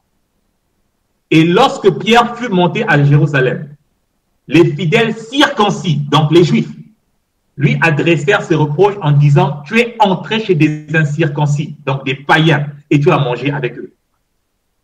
Vous voyez que quand la Bible parle circoncis et incirconcis, il s'agit des langues, des races, en fait, des peuples. Les peuples circoncis et les peuples incirconcis. Et Paul, si on continue à lire ça, on va voir comment Pierre se défend.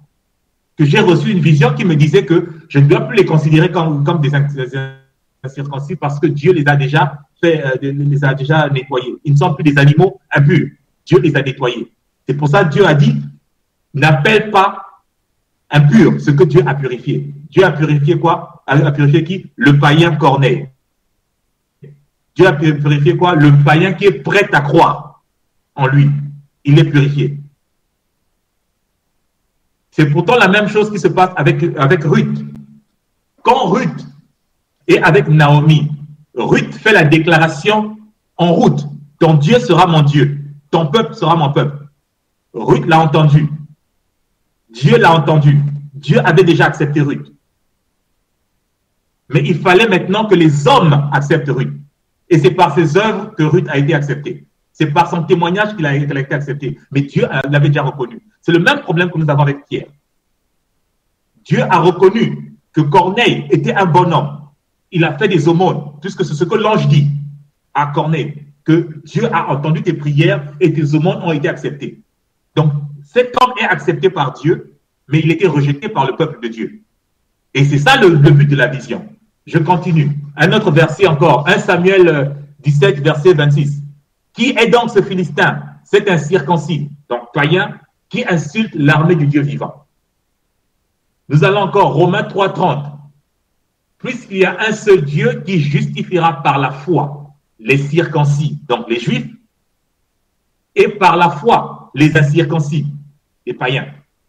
C'est pour ça que Paul continue à dire tout le temps qu'il n'y a plus, il n'y a plus Juif, ni Grec, ni quoi que ce soit ici, beaucoup de nationalités, il n'y a plus ces choses-là en Yeshua. Pourquoi? Parce que quand nous arrivons à lui, il ne fait plus de distinction. Mais tout ce qui compte, comme il a dit, que tu sois circoncis, donc juif ou païen, ce qui compte, c'est d'obéir aux lois de Dieu. Et c'est comme ça que tu es né de nouveau. Maintenant, quand tu te mets à obéir aux lois de Dieu, tu te rendras compte qu'il y a une loi qui dit qu'il faut que tu te circoncis dans la chair. Vous voyez que Paul est souvent mal compris. Donc, je ne sais pas si ça a été clair. S'il y a une question à ce niveau-là, vous pouvez me la poser. Si ce n'est pas clair, si c'est clair, je continue. Bon, je continue. Donc, on revient à Ézéchiel. Ézéchiel 36, je ne sais pas, bon, Ézéchiel 36, verset 25 à 27, comme nous avons lu tout à l'heure, que je répandrai sur vous une eau pure, etc., etc.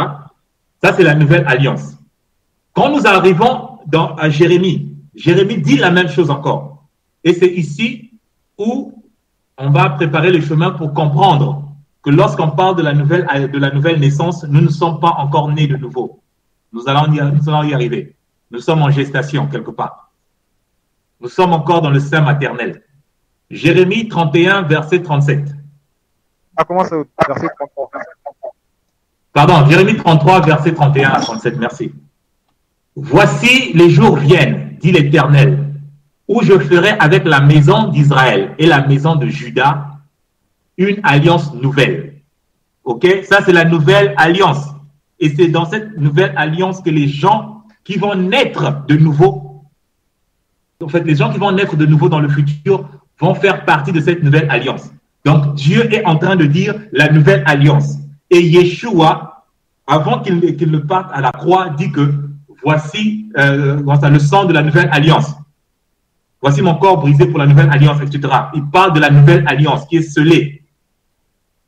Il parle des choses de l'Ancien Testament. C'est pour ça que lorsqu'il dit « Je suis venu pour accomplir et non pour abolir », il accomplit ce qui est dit ici. Il n'est pas venu pour effacer les choses. Il est venu pour dire « On vous a parlé d'une nouvelle alliance dans le passé. Je viens pour l'accomplir. » Donc, je ne suis pas venu pour abolir quoi que ce soit. Et encore, il faut comprendre, dans la tête du Mashiach et dans la tête du peuple, qu'est-ce qui se passe? Mashiach comprend que le peuple est empoisonné. Le peuple vit dans le poison.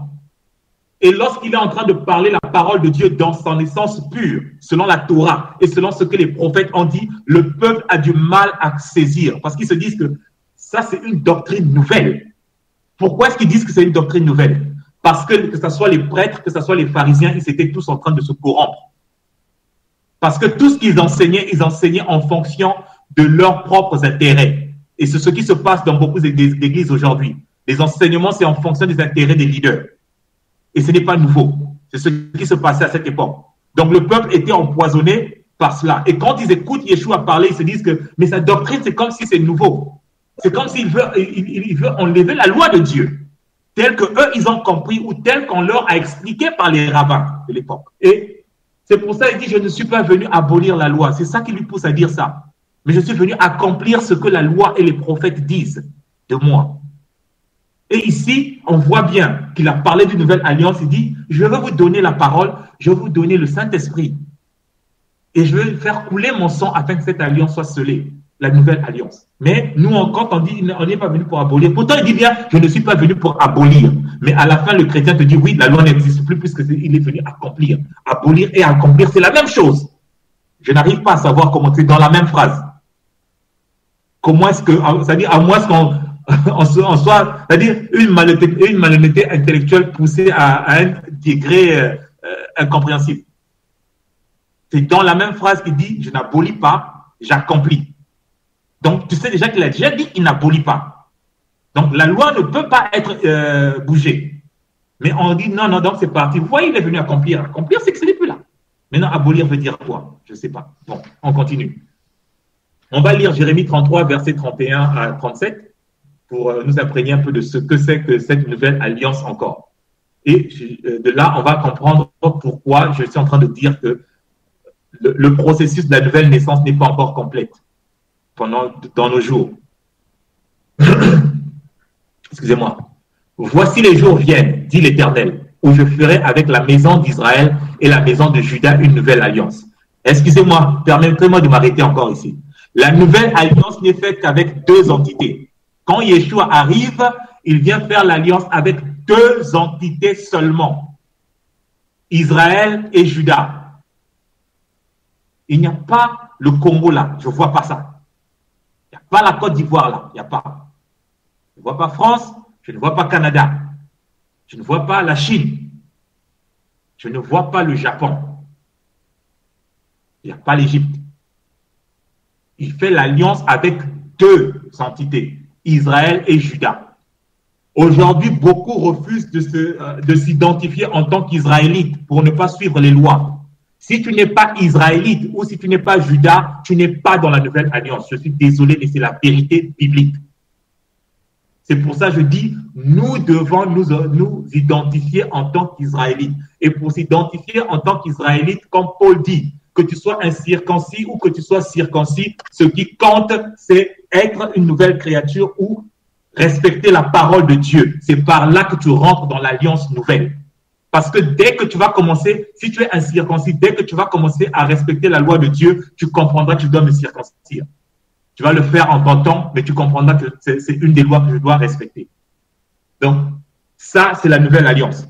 Je suis citoyen néo-zélandais et je suis citoyen congolais de Brazzaville. Mais ma citoyenneté d'Israélite est au-dessus de cette citoyenneté-là. Je me considère d'abord Israélite.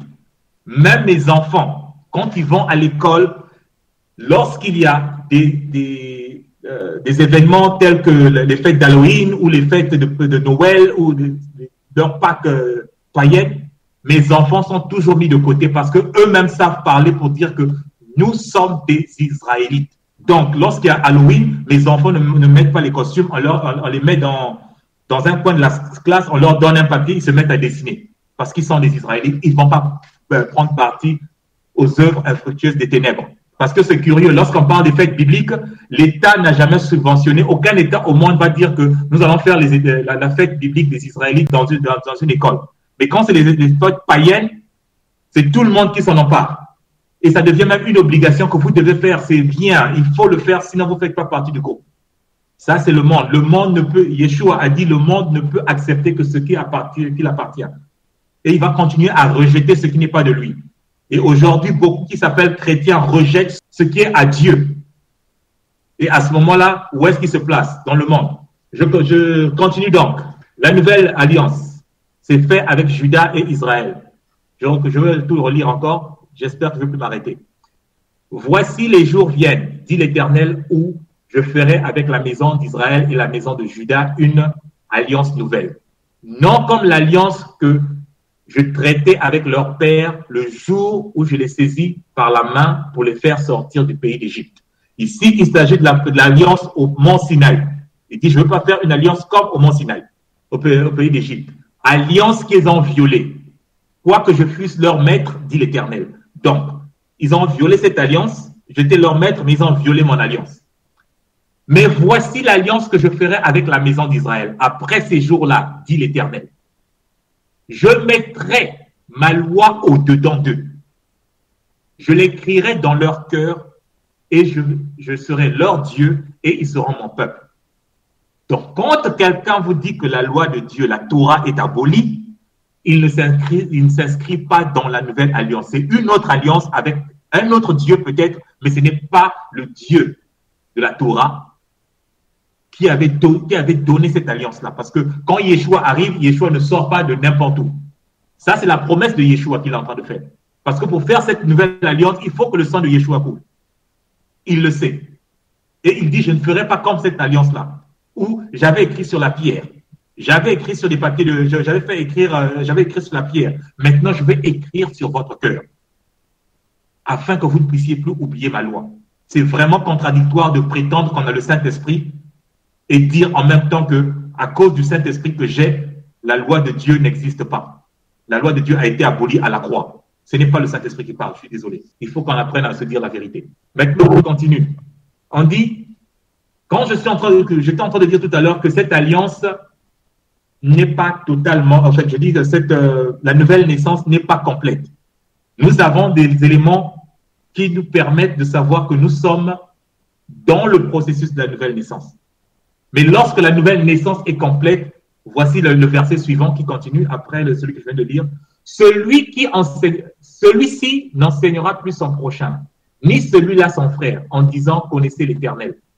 Car tous me connaîtront depuis le plus petit jusqu'au plus grand, dit l'Éternel. Jusqu'à ce jour, nous ne sommes pas là. Sinon, nous ne serons pas en train de faire ce que nous sommes en train de faire là. Discuter, partager, rechercher, ainsi de suite. Plus personne ne ferait ça. Parce que la connaissance sera universellement établie. Et ceci se passe seulement quand Yeshua Mashiach revient. Je vais éclairer là-dessus également. Mais retenez ce verset-là. Verset 34. Donc, Jérémie 31, verset 34, on dit « Celui-ci n'enseignera plus son prochain, ni celui-là son frère, en disant « Connaissez l'Éternel. » Car tous me connaîtront depuis le plus petit jusqu'au plus grand, dit l'Éternel. Je pardonnerai leur iniquité et je ne me souviendrai plus de leurs péchés. Ainsi parle l'Éternel, qui a fait le soleil et pour éclairer le jour, qui a destiné la lune et les étoiles à éclairer la nuit, qui soulève la mer et qui fait mugir les flots, ses flots. Lui dont le nom est Jéhovah des armées. Si ces lois viennent à cesser devant moi, dit l'Éternel, la race d'Israël aussi cessera pour toujours d'être une nation devant moi. Ainsi parle l'Éternel. Si les cieux d'en haut peuvent être mesurés, si les profondeurs de la terre en bas peuvent être sondées, alors je rejetterai la race d'Israël à cause de tout ce qu'ils ont fait, dit l'Éternel. Ici, on dit que si ces lois viennent à cesser devant moi, dit l'Éternel, la race d'Israël aussi cessera pour toujours d'être une nation devant moi. Or, Dieu promet que Israël existera toujours. Vous voyez que ces lois, il dit que ces lois ne peuvent pas cesser. C'est ce que Dieu est en train de dire, c'est que ces lois ne peuvent pas cesser. Mais on nous enseignait que les lois ont cessé quelque part, ou il y a des lois qui ont quand même sauté quelque part.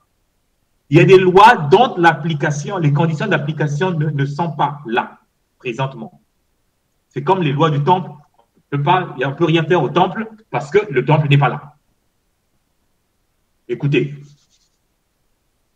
dans la ville où, je ne sais pas où est-ce que vous vivez, mais s'il y a des latrines publiques et que dans la plupart des pays, il y a une loi qui dit qu'il est interdit d'uriner en public.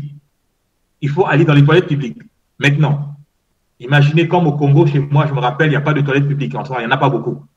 Donc, mais cette loi existe. Si j'ai envie d'uriner et qu'il n'y a pas d'urinoir public, je fais quoi?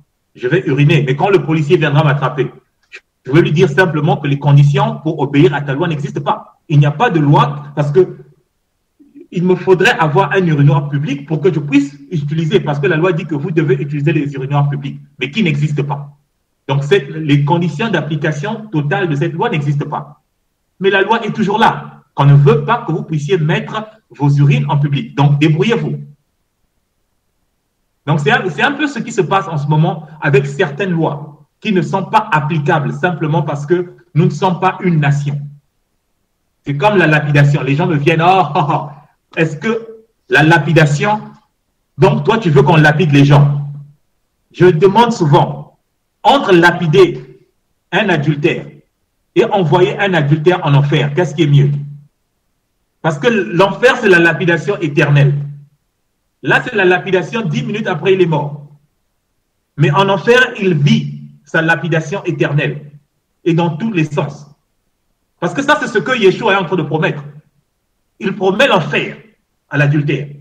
Parce que après le grand trône blanc, où est-ce que les gens vont? Ceux qui n'ont pas été trouvés dignes. On oublie le jugement. Les lois de la lapidation. Je dis que s'il y avait la lapidation aujourd'hui, on n'aurait pas des problèmes de mariage. En fait, quand je suis en train de dire, on n'aurait pas des pasteurs en train de coucher avec des femmes, des gens par-ci, par-là. Tout le monde devait avoir au moins peur d'être lapidé dès qu'on vous découvre. Parce qu'aujourd'hui, on vous lapide sur quoi? Sur Internet. Et encore sur Internet, il y a même des avocats pour dire, ah, mais quand même, et voilà, et tout, et tout, et tout, et tout. Voilà. Ça, c'est la lapidation d'aujourd'hui. Frère, Mais je voudrais intervenir. Votre projet. Je voudrais intervenir, en fait, parce que j'ai eu le même souci à chaque fois que je parle de la Torah. On me dit aussi, oui, tu es pour la lapidation, mais en fait, dans un État, même les personnes ne sont pas justice eux-mêmes. En fait. Ils prennent des gens et ils les envoient devant la justice pour les juger. Enfin, c'est pareil dans la Torah. Si vous avez trouvé quelqu'un en train de faire, je ne sais pas moi, l'adultère ou je ne sais pas quoi, vous ne faites pas justice vous-même. La preuve, ils ont envoyé à Yeshua la femme adultère. Ils n'ont pas fait justice vous-même. Vous voyez?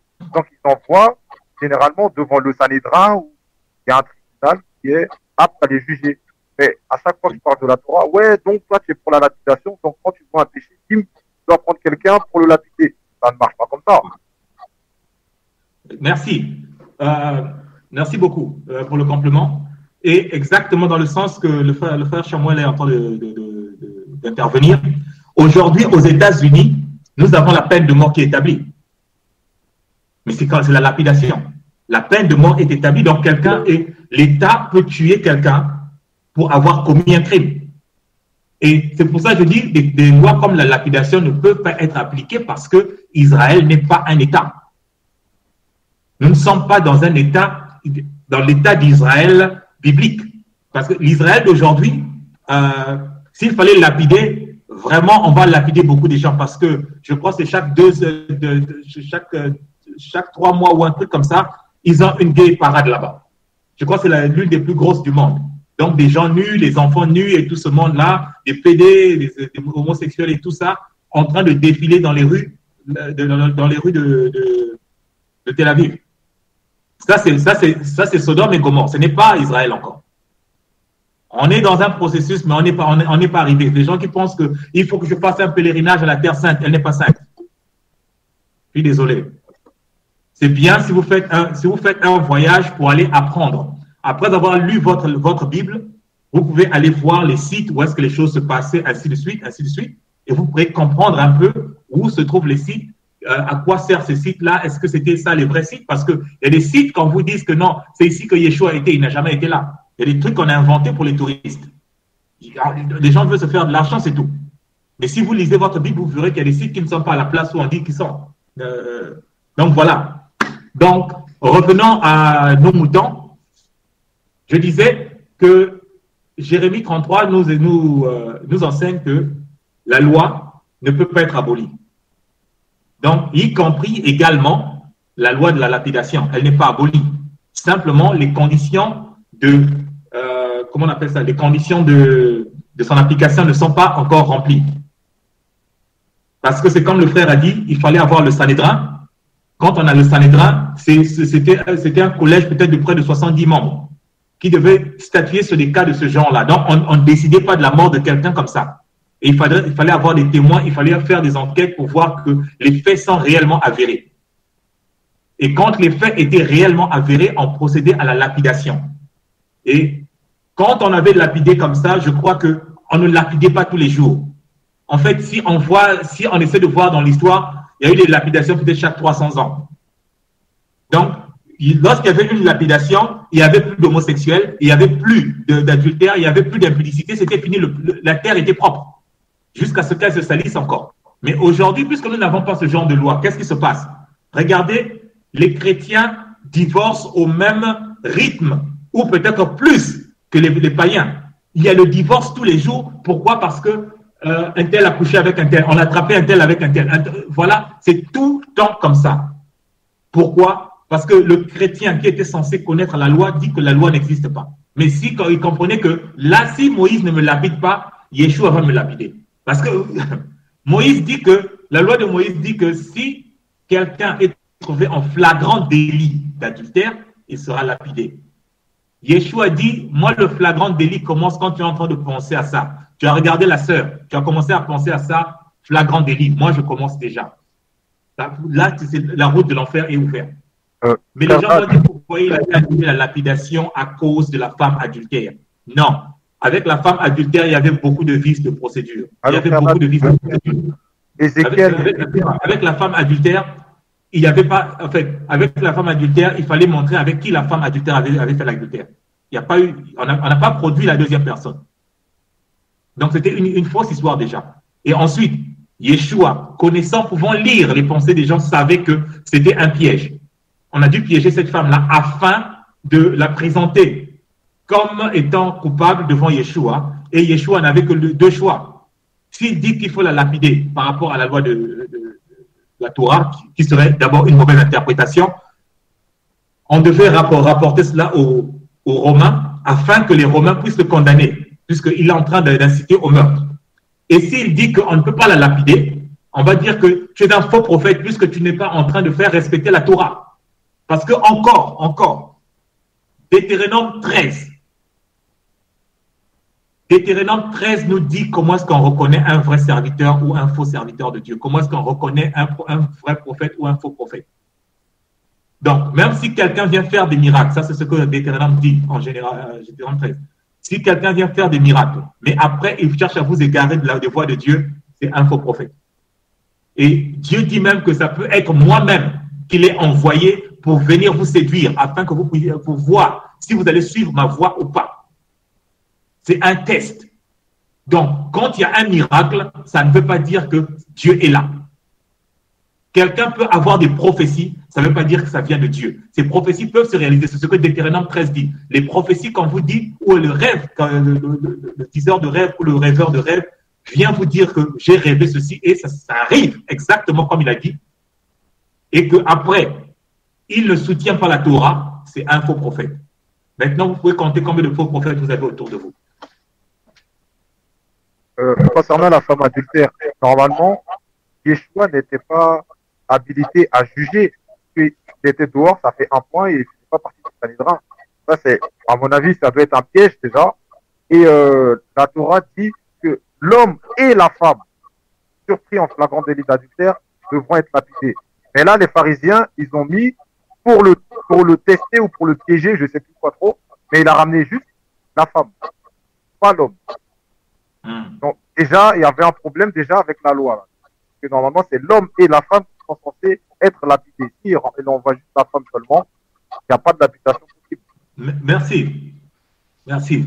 En fait, c'est ça. C'est ce que je disais sur ce qu'on appelle vice de procédure. Il y a vice de procédure puisque la procédure n'est pas respectée. Mais c'était vraiment un piège juste pour le clouer à la croix. Maintenant, donc tout à l'heure, j'étais en train de dire que la nouvelle naissance, en fait, que selon ce que je comprends, encore, si c'est faux ce que je dis, c'est ouvert à tout le monde. Vous pouvez toujours me corriger, vous pouvez toujours apporter votre apport. La nouvelle naissance, en fait, aujourd'hui, personne n'est totalement né de nouveau, à part Yeshua Mashiach. Et je le dis parce que tout à l'heure, dans le verset 34, quand on était en train de lire Jérémie 33, au verset 34, on dit que celui-ci n'enseignera plus son prochain, ni celui-là son frère, en disant « connaissez l'Éternel ». Car tous me connaîtront depuis le plus petit jusqu'au plus grand. Donc, en fait, ici, on n'aura plus à enseigner qui que ce soit sur la parole de Dieu. C'est à ce moment-là qu'on sera tous nés de nouveau. Et la nouvelle, comme je disais que la nouvelle naissance ne sera complète que lorsque Mashiach reviendra. Donc ici, quand on va vous demander est-ce que vous êtes né de nouveau? C'est une question souvent qu'on pose. Est-ce que tu es né de nouveau? Vous voyez que ça devient difficile à répondre. Est-ce que je suis né de nouveau?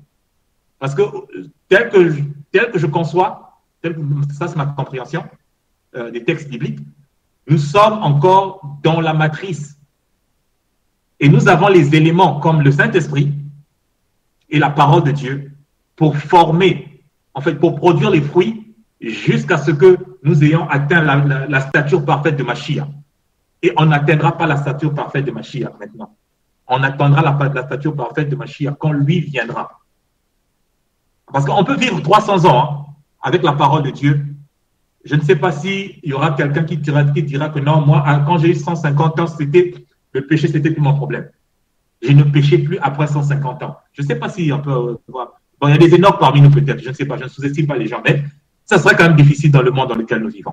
Donc, lorsqu'on lit 1 Thessaloniciens 4, versets 15 à 17, on voit que c'est là que s'opère la totalité de la nouvelle naissance.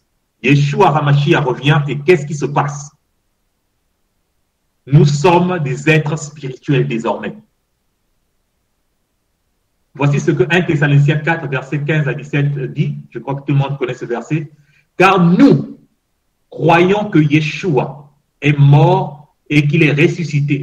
Car si nous croyons que Yeshua est mort et qu'il est ressuscité, croyons aussi que Dieu ramènera par Yeshua et avec lui ceux qui sont morts. Voici en effet ce que nous vous déclarons d'après la parole du Seigneur. Et quand il dit que d'après la parole du Seigneur, peut-être il y a des gens qui vont penser que non, là c'était une vision ou bien une révélation ou une prophétie. Non. Paul est en train de parler de ceci d'après la parole du Seigneur. Il est en train de citer les anciennes Écritures. C'est ça qu'on ne comprend pas aussi. Donc il dit que, je vais trouver les Écritures tout à l'heure. Voici ce que nous vous déclarons d'après la parole du Seigneur. Nous les vivons restés pour l'avènement du Seigneur. Nous ne dévancerons pas ceux qui sont morts, car le Seigneur lui-même a un signal donné à la voix d'un archange et au son de la trompette de Dieu descendra du ciel et les morts en Mashiach ressusciteront premièrement. Ensuite, nous les vivants qui serons restés, nous serons tous ensemble enlevés avec eux dans les nuées à la rencontre du Seigneur dans les airs. Ainsi, nous serons toujours avec le Seigneur. Paul trouve ceci dans l'Ancien Testament. Il trouve ça dans le livre de Daniel, c'est chapitre 12, versets 1 à 3. C'est là où il trouve cette histoire de résurrection des morts. En ce temps-là se lèvera Michael, le grand chef, le défenseur des enfants de ton peuple. Et ce sera une époque de détresse, telle qu'il n'y en a point eu de semblable depuis que les nations existent jusqu'à cette époque-là. Donc, vous comprenez que Daniel déjà nous prédit qu'il n'y a pas de bonnes choses. Après coronavirus, il y a encore des choses qui vont arriver. Et ça va être grave, les gars. Ça va être grave. Ça va aller de mal en pire. Même lorsque vous verrez qu'on a peut-être 4 ans, 5 ans de répit, sachez que quand ça va retomber, ça sera pire que le corona. Il y a d'autres choses qui arrivent. Il y a d'autres choses qui arrivent. Je crois que là, c'est parce que ce que je suis en train de dire là, je suis en train d'enregistrer ça pour mettre sur YouTube. Mais peut-être nous aurons une séance là-dessus pour voir comment est-ce qu'on doit se préparer, qu'est-ce qu'on doit faire. Et on pourra faire la séance ensemble. Voilà. Merci. Merci Hugo pour le verset. Voilà. Donc ça, c'était une parenthèse. Donc Daniel dit, en ce temps-là s'élèvera Michael, le grand chef, le défenseur des enfants de ton peuple. Et ce sera une époque de détresse. Il y aura la détresse, telle qu'il n'y en a point eu de semblable depuis que les nations existent jusqu'à cette époque.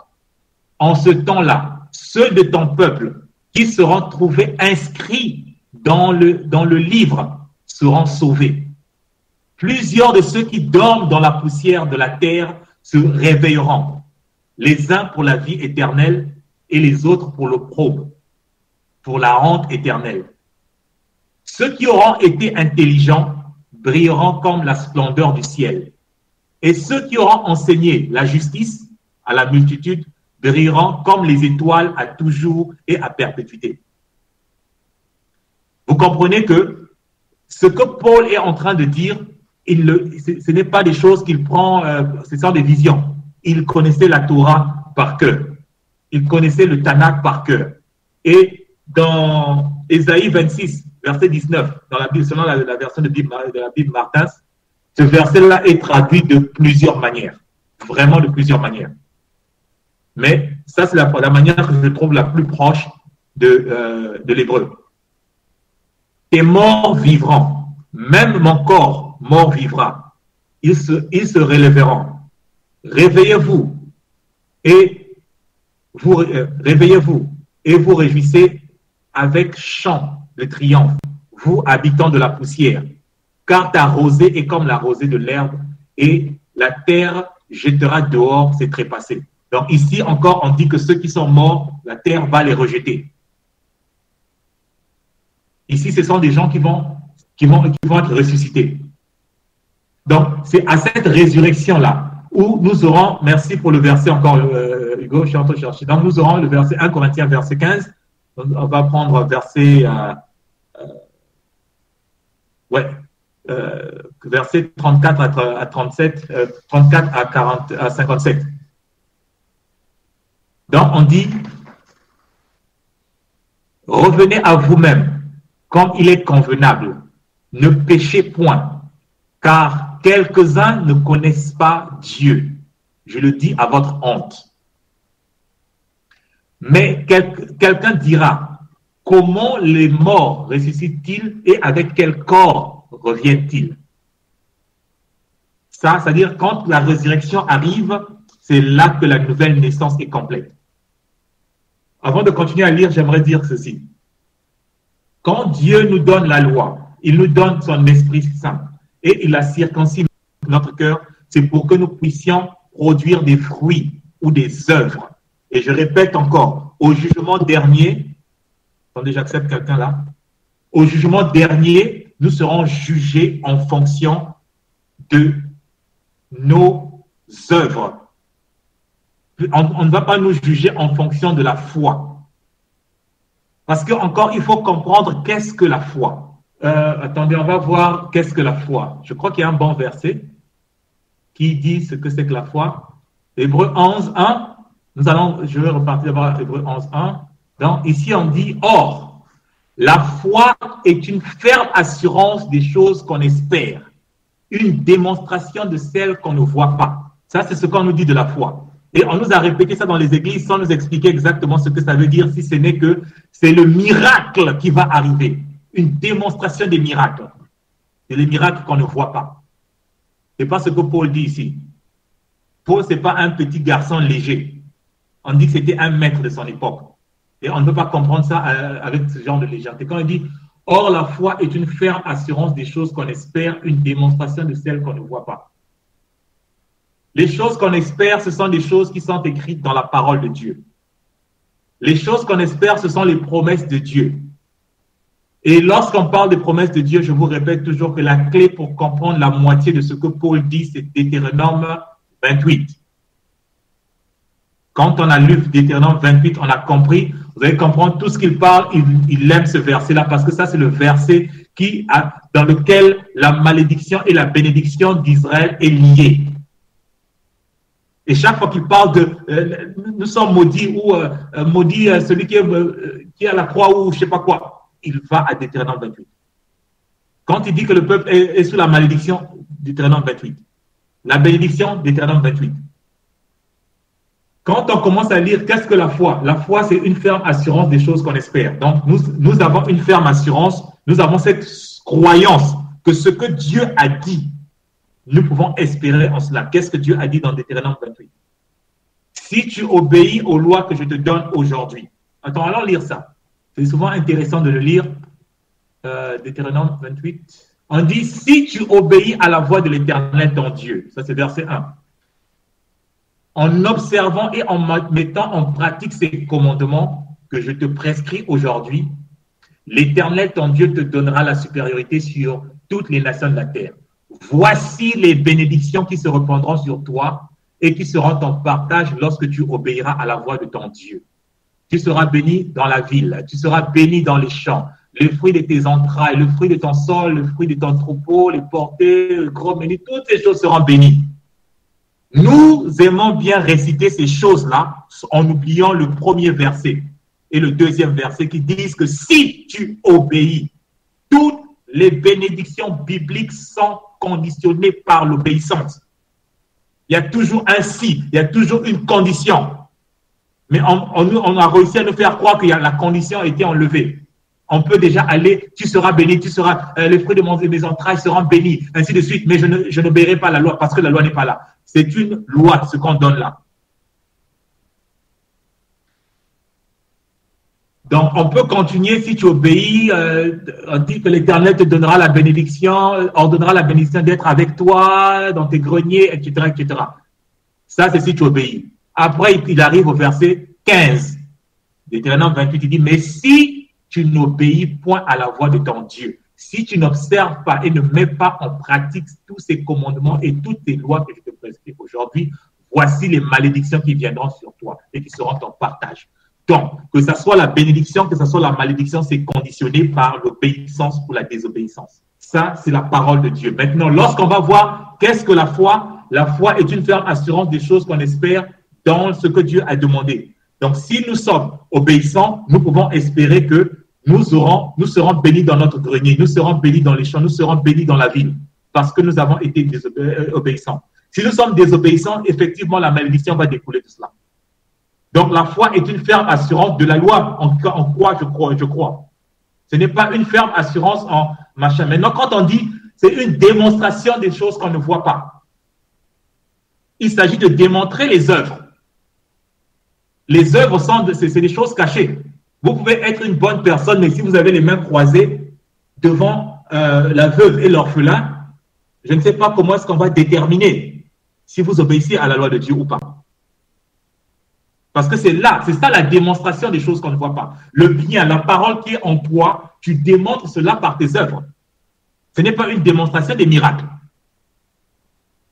Parce que Yeshua lui-même dit que tous ceux qui me disent Seigneur, Seigneur n'entreront pas dans le royaume des cieux. Mais celui-là seul qui fait la volonté de mon Père qui est dans les cieux. C'est ça la volonté de mon Père qui est dans les cieux, l'obéir.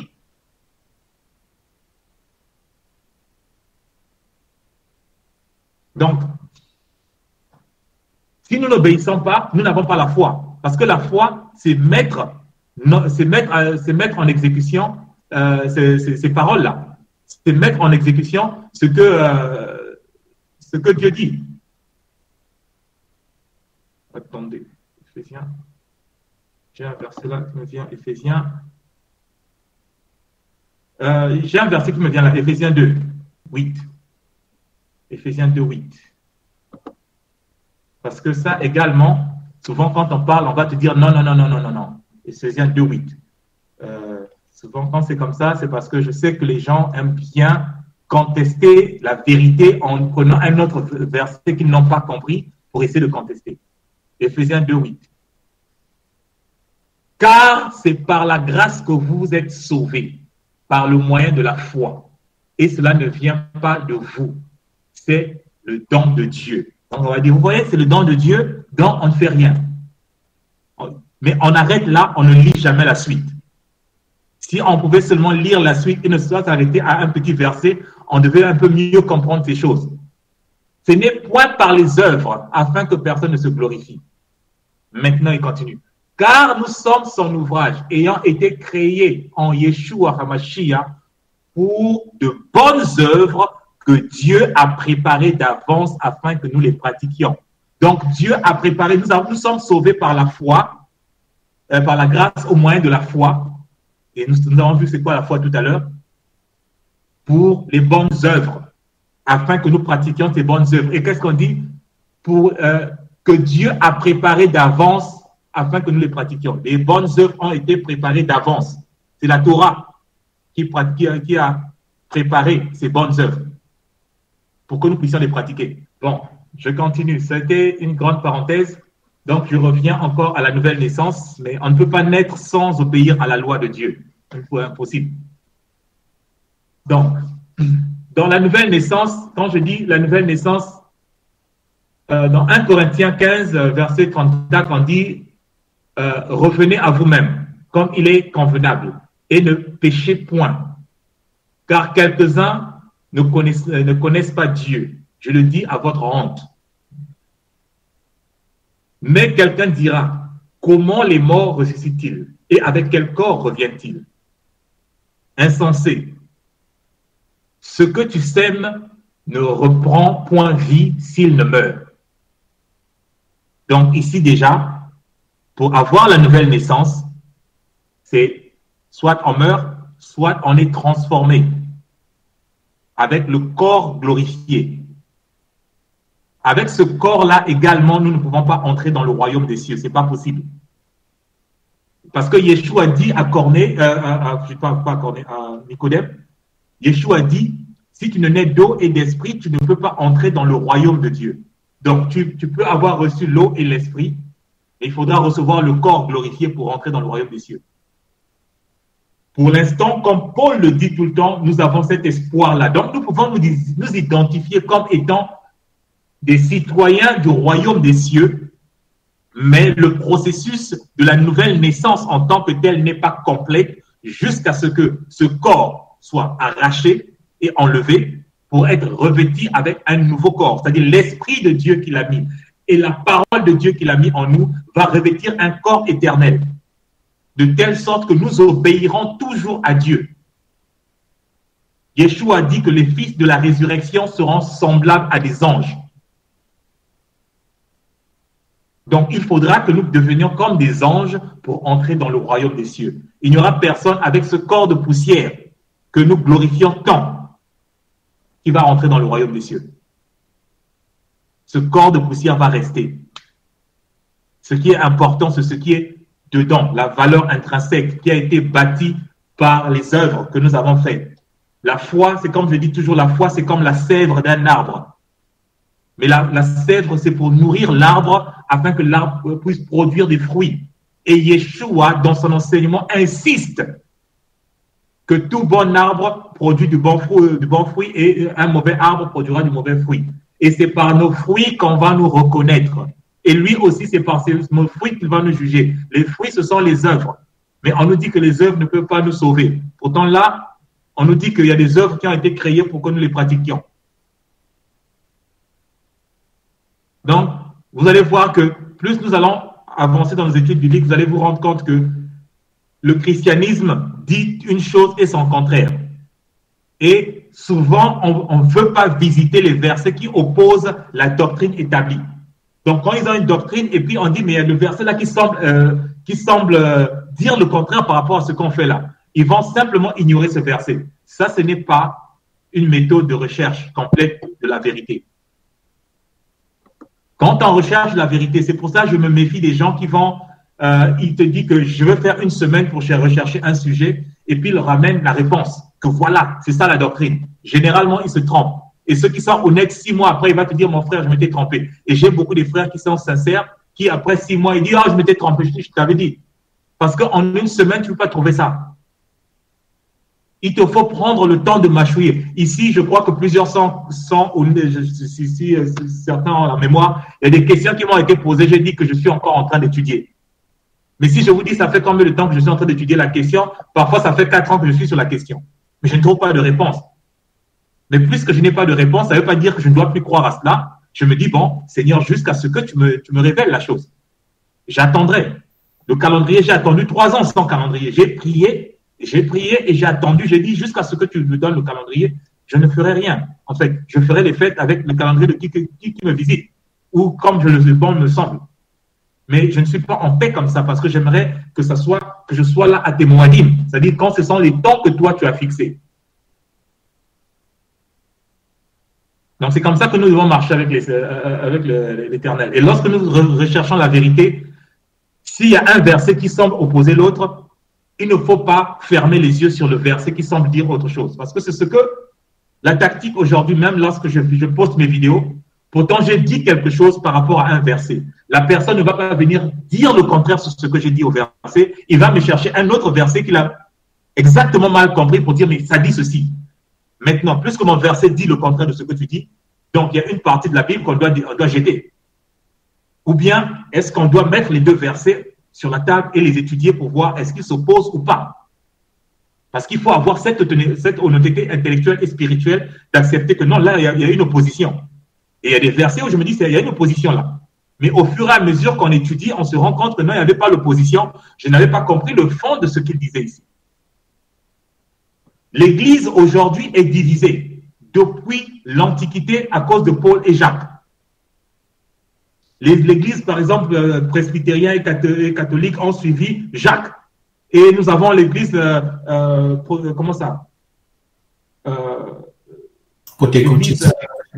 protestante qui a suivi Paul. Et on a l'impression que Paul, par exemple, sur la question de, comment on appelle ça, du salut, Paul s'oppose à Jacques.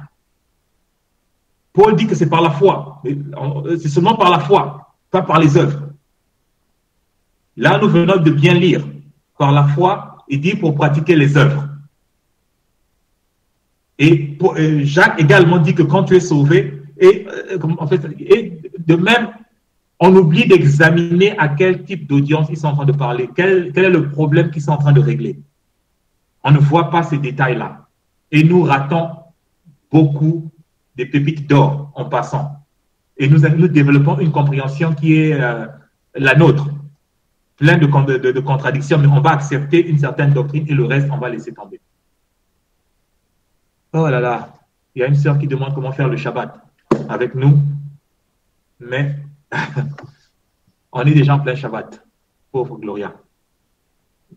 Ça sera pour la prochaine fois. Donc, je reviens à 1 Corinthiens. Donc, on disait qu'il faut que le corps meure afin qu'il ressuscite. Je vais verset 37. Et ce que tu sèmes, ce n'est pas le corps qui naîtra. C'est un simple grain de blé peut-être ou de quelque autre sémence. Puis Dieu lui donne un corps comme il lui plaît. Et à chaque sémence, il donne un corps qui lui est propre. Toute chair n'est pas la même chair. Mais autre est la chair des hommes, autre celle des quadrupèdes, autre celle des oiseaux, autre celle des poissons. Il y a aussi des corps célestes et des corps terrestres. Mais autre est l'éclat des corps célestes, autre celui des corps terrestres. Autre est l'éclat du soleil, autre est l'éclat de la lune, et autre est l'éclat des étoiles. Même une étoile diffère en éclat d'une autre. Encore ici, lorsqu'on parle des étoiles, on voit encore, avec Daniel qu'on a lu tout à l'heure, Daniel 12, on se rend compte qu'on parle des étoiles. Il y a des étoiles qui brilleront plus que les autres à cause de ce qu'ils auront fait. Donc, ainsi en est-il de la résurrection des morts.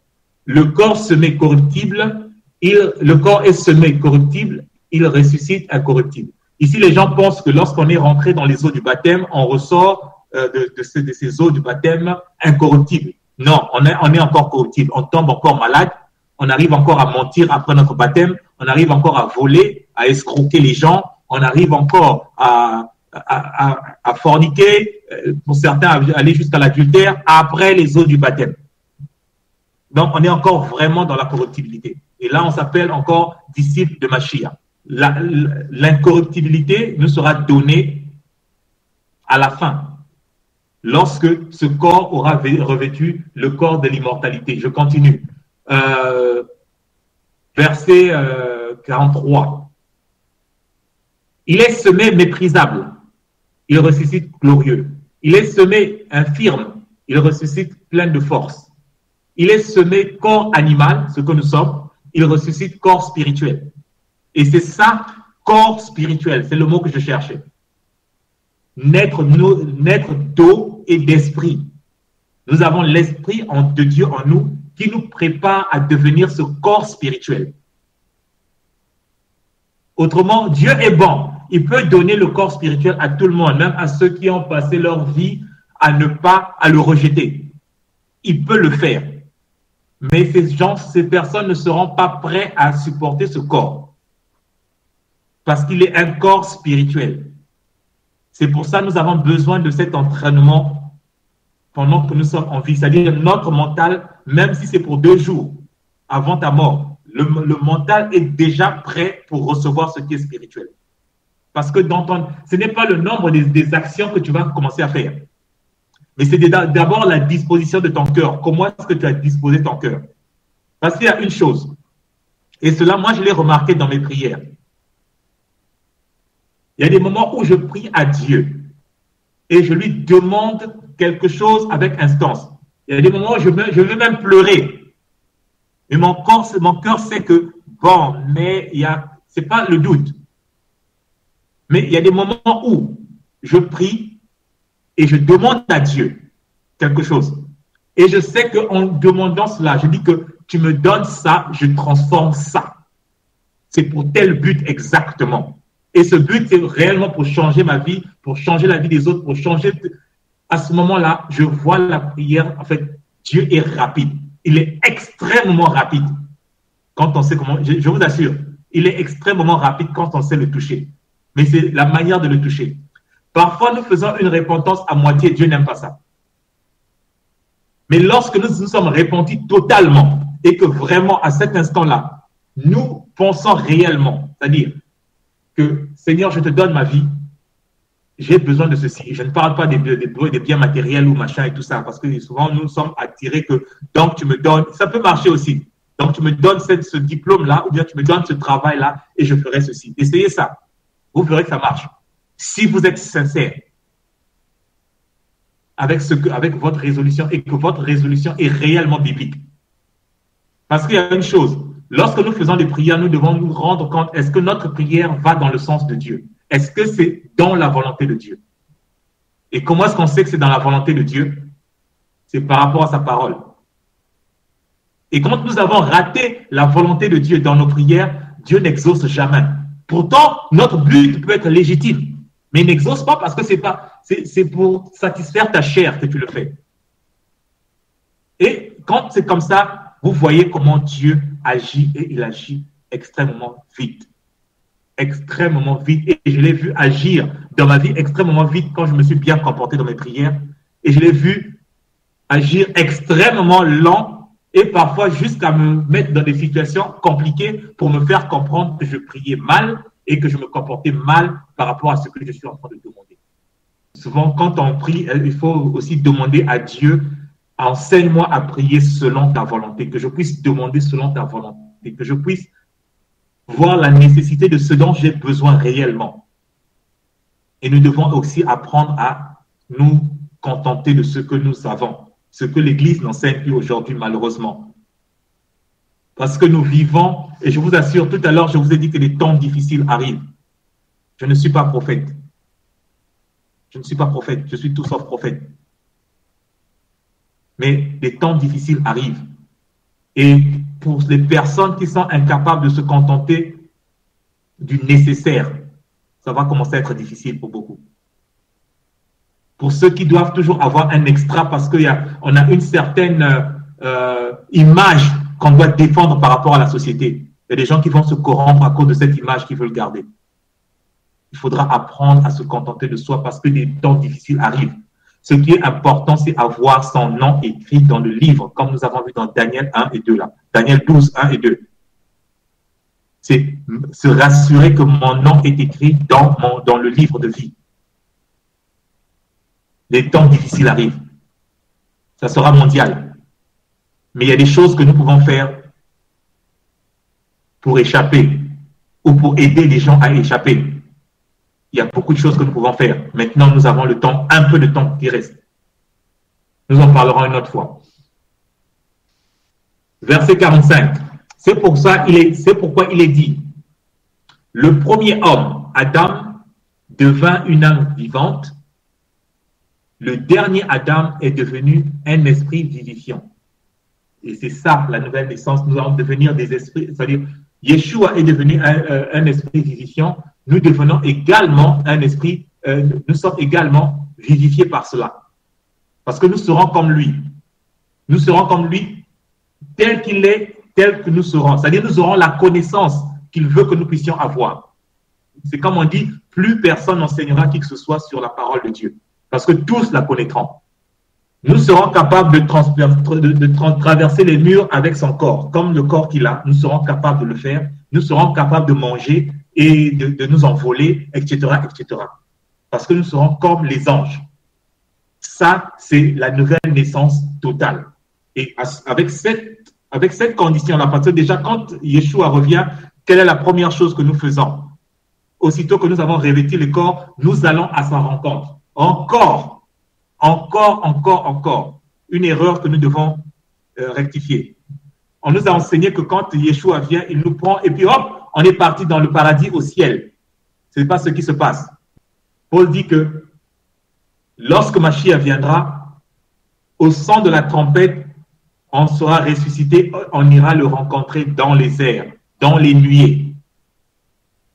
Dans les nuées. Et le terme grec qui est utilisé, c'est aéres, donc dans les airs.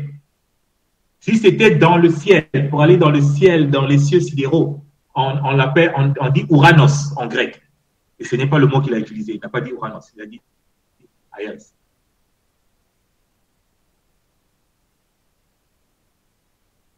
Et quand on va, il y aura encore des gens humains qui vont rester.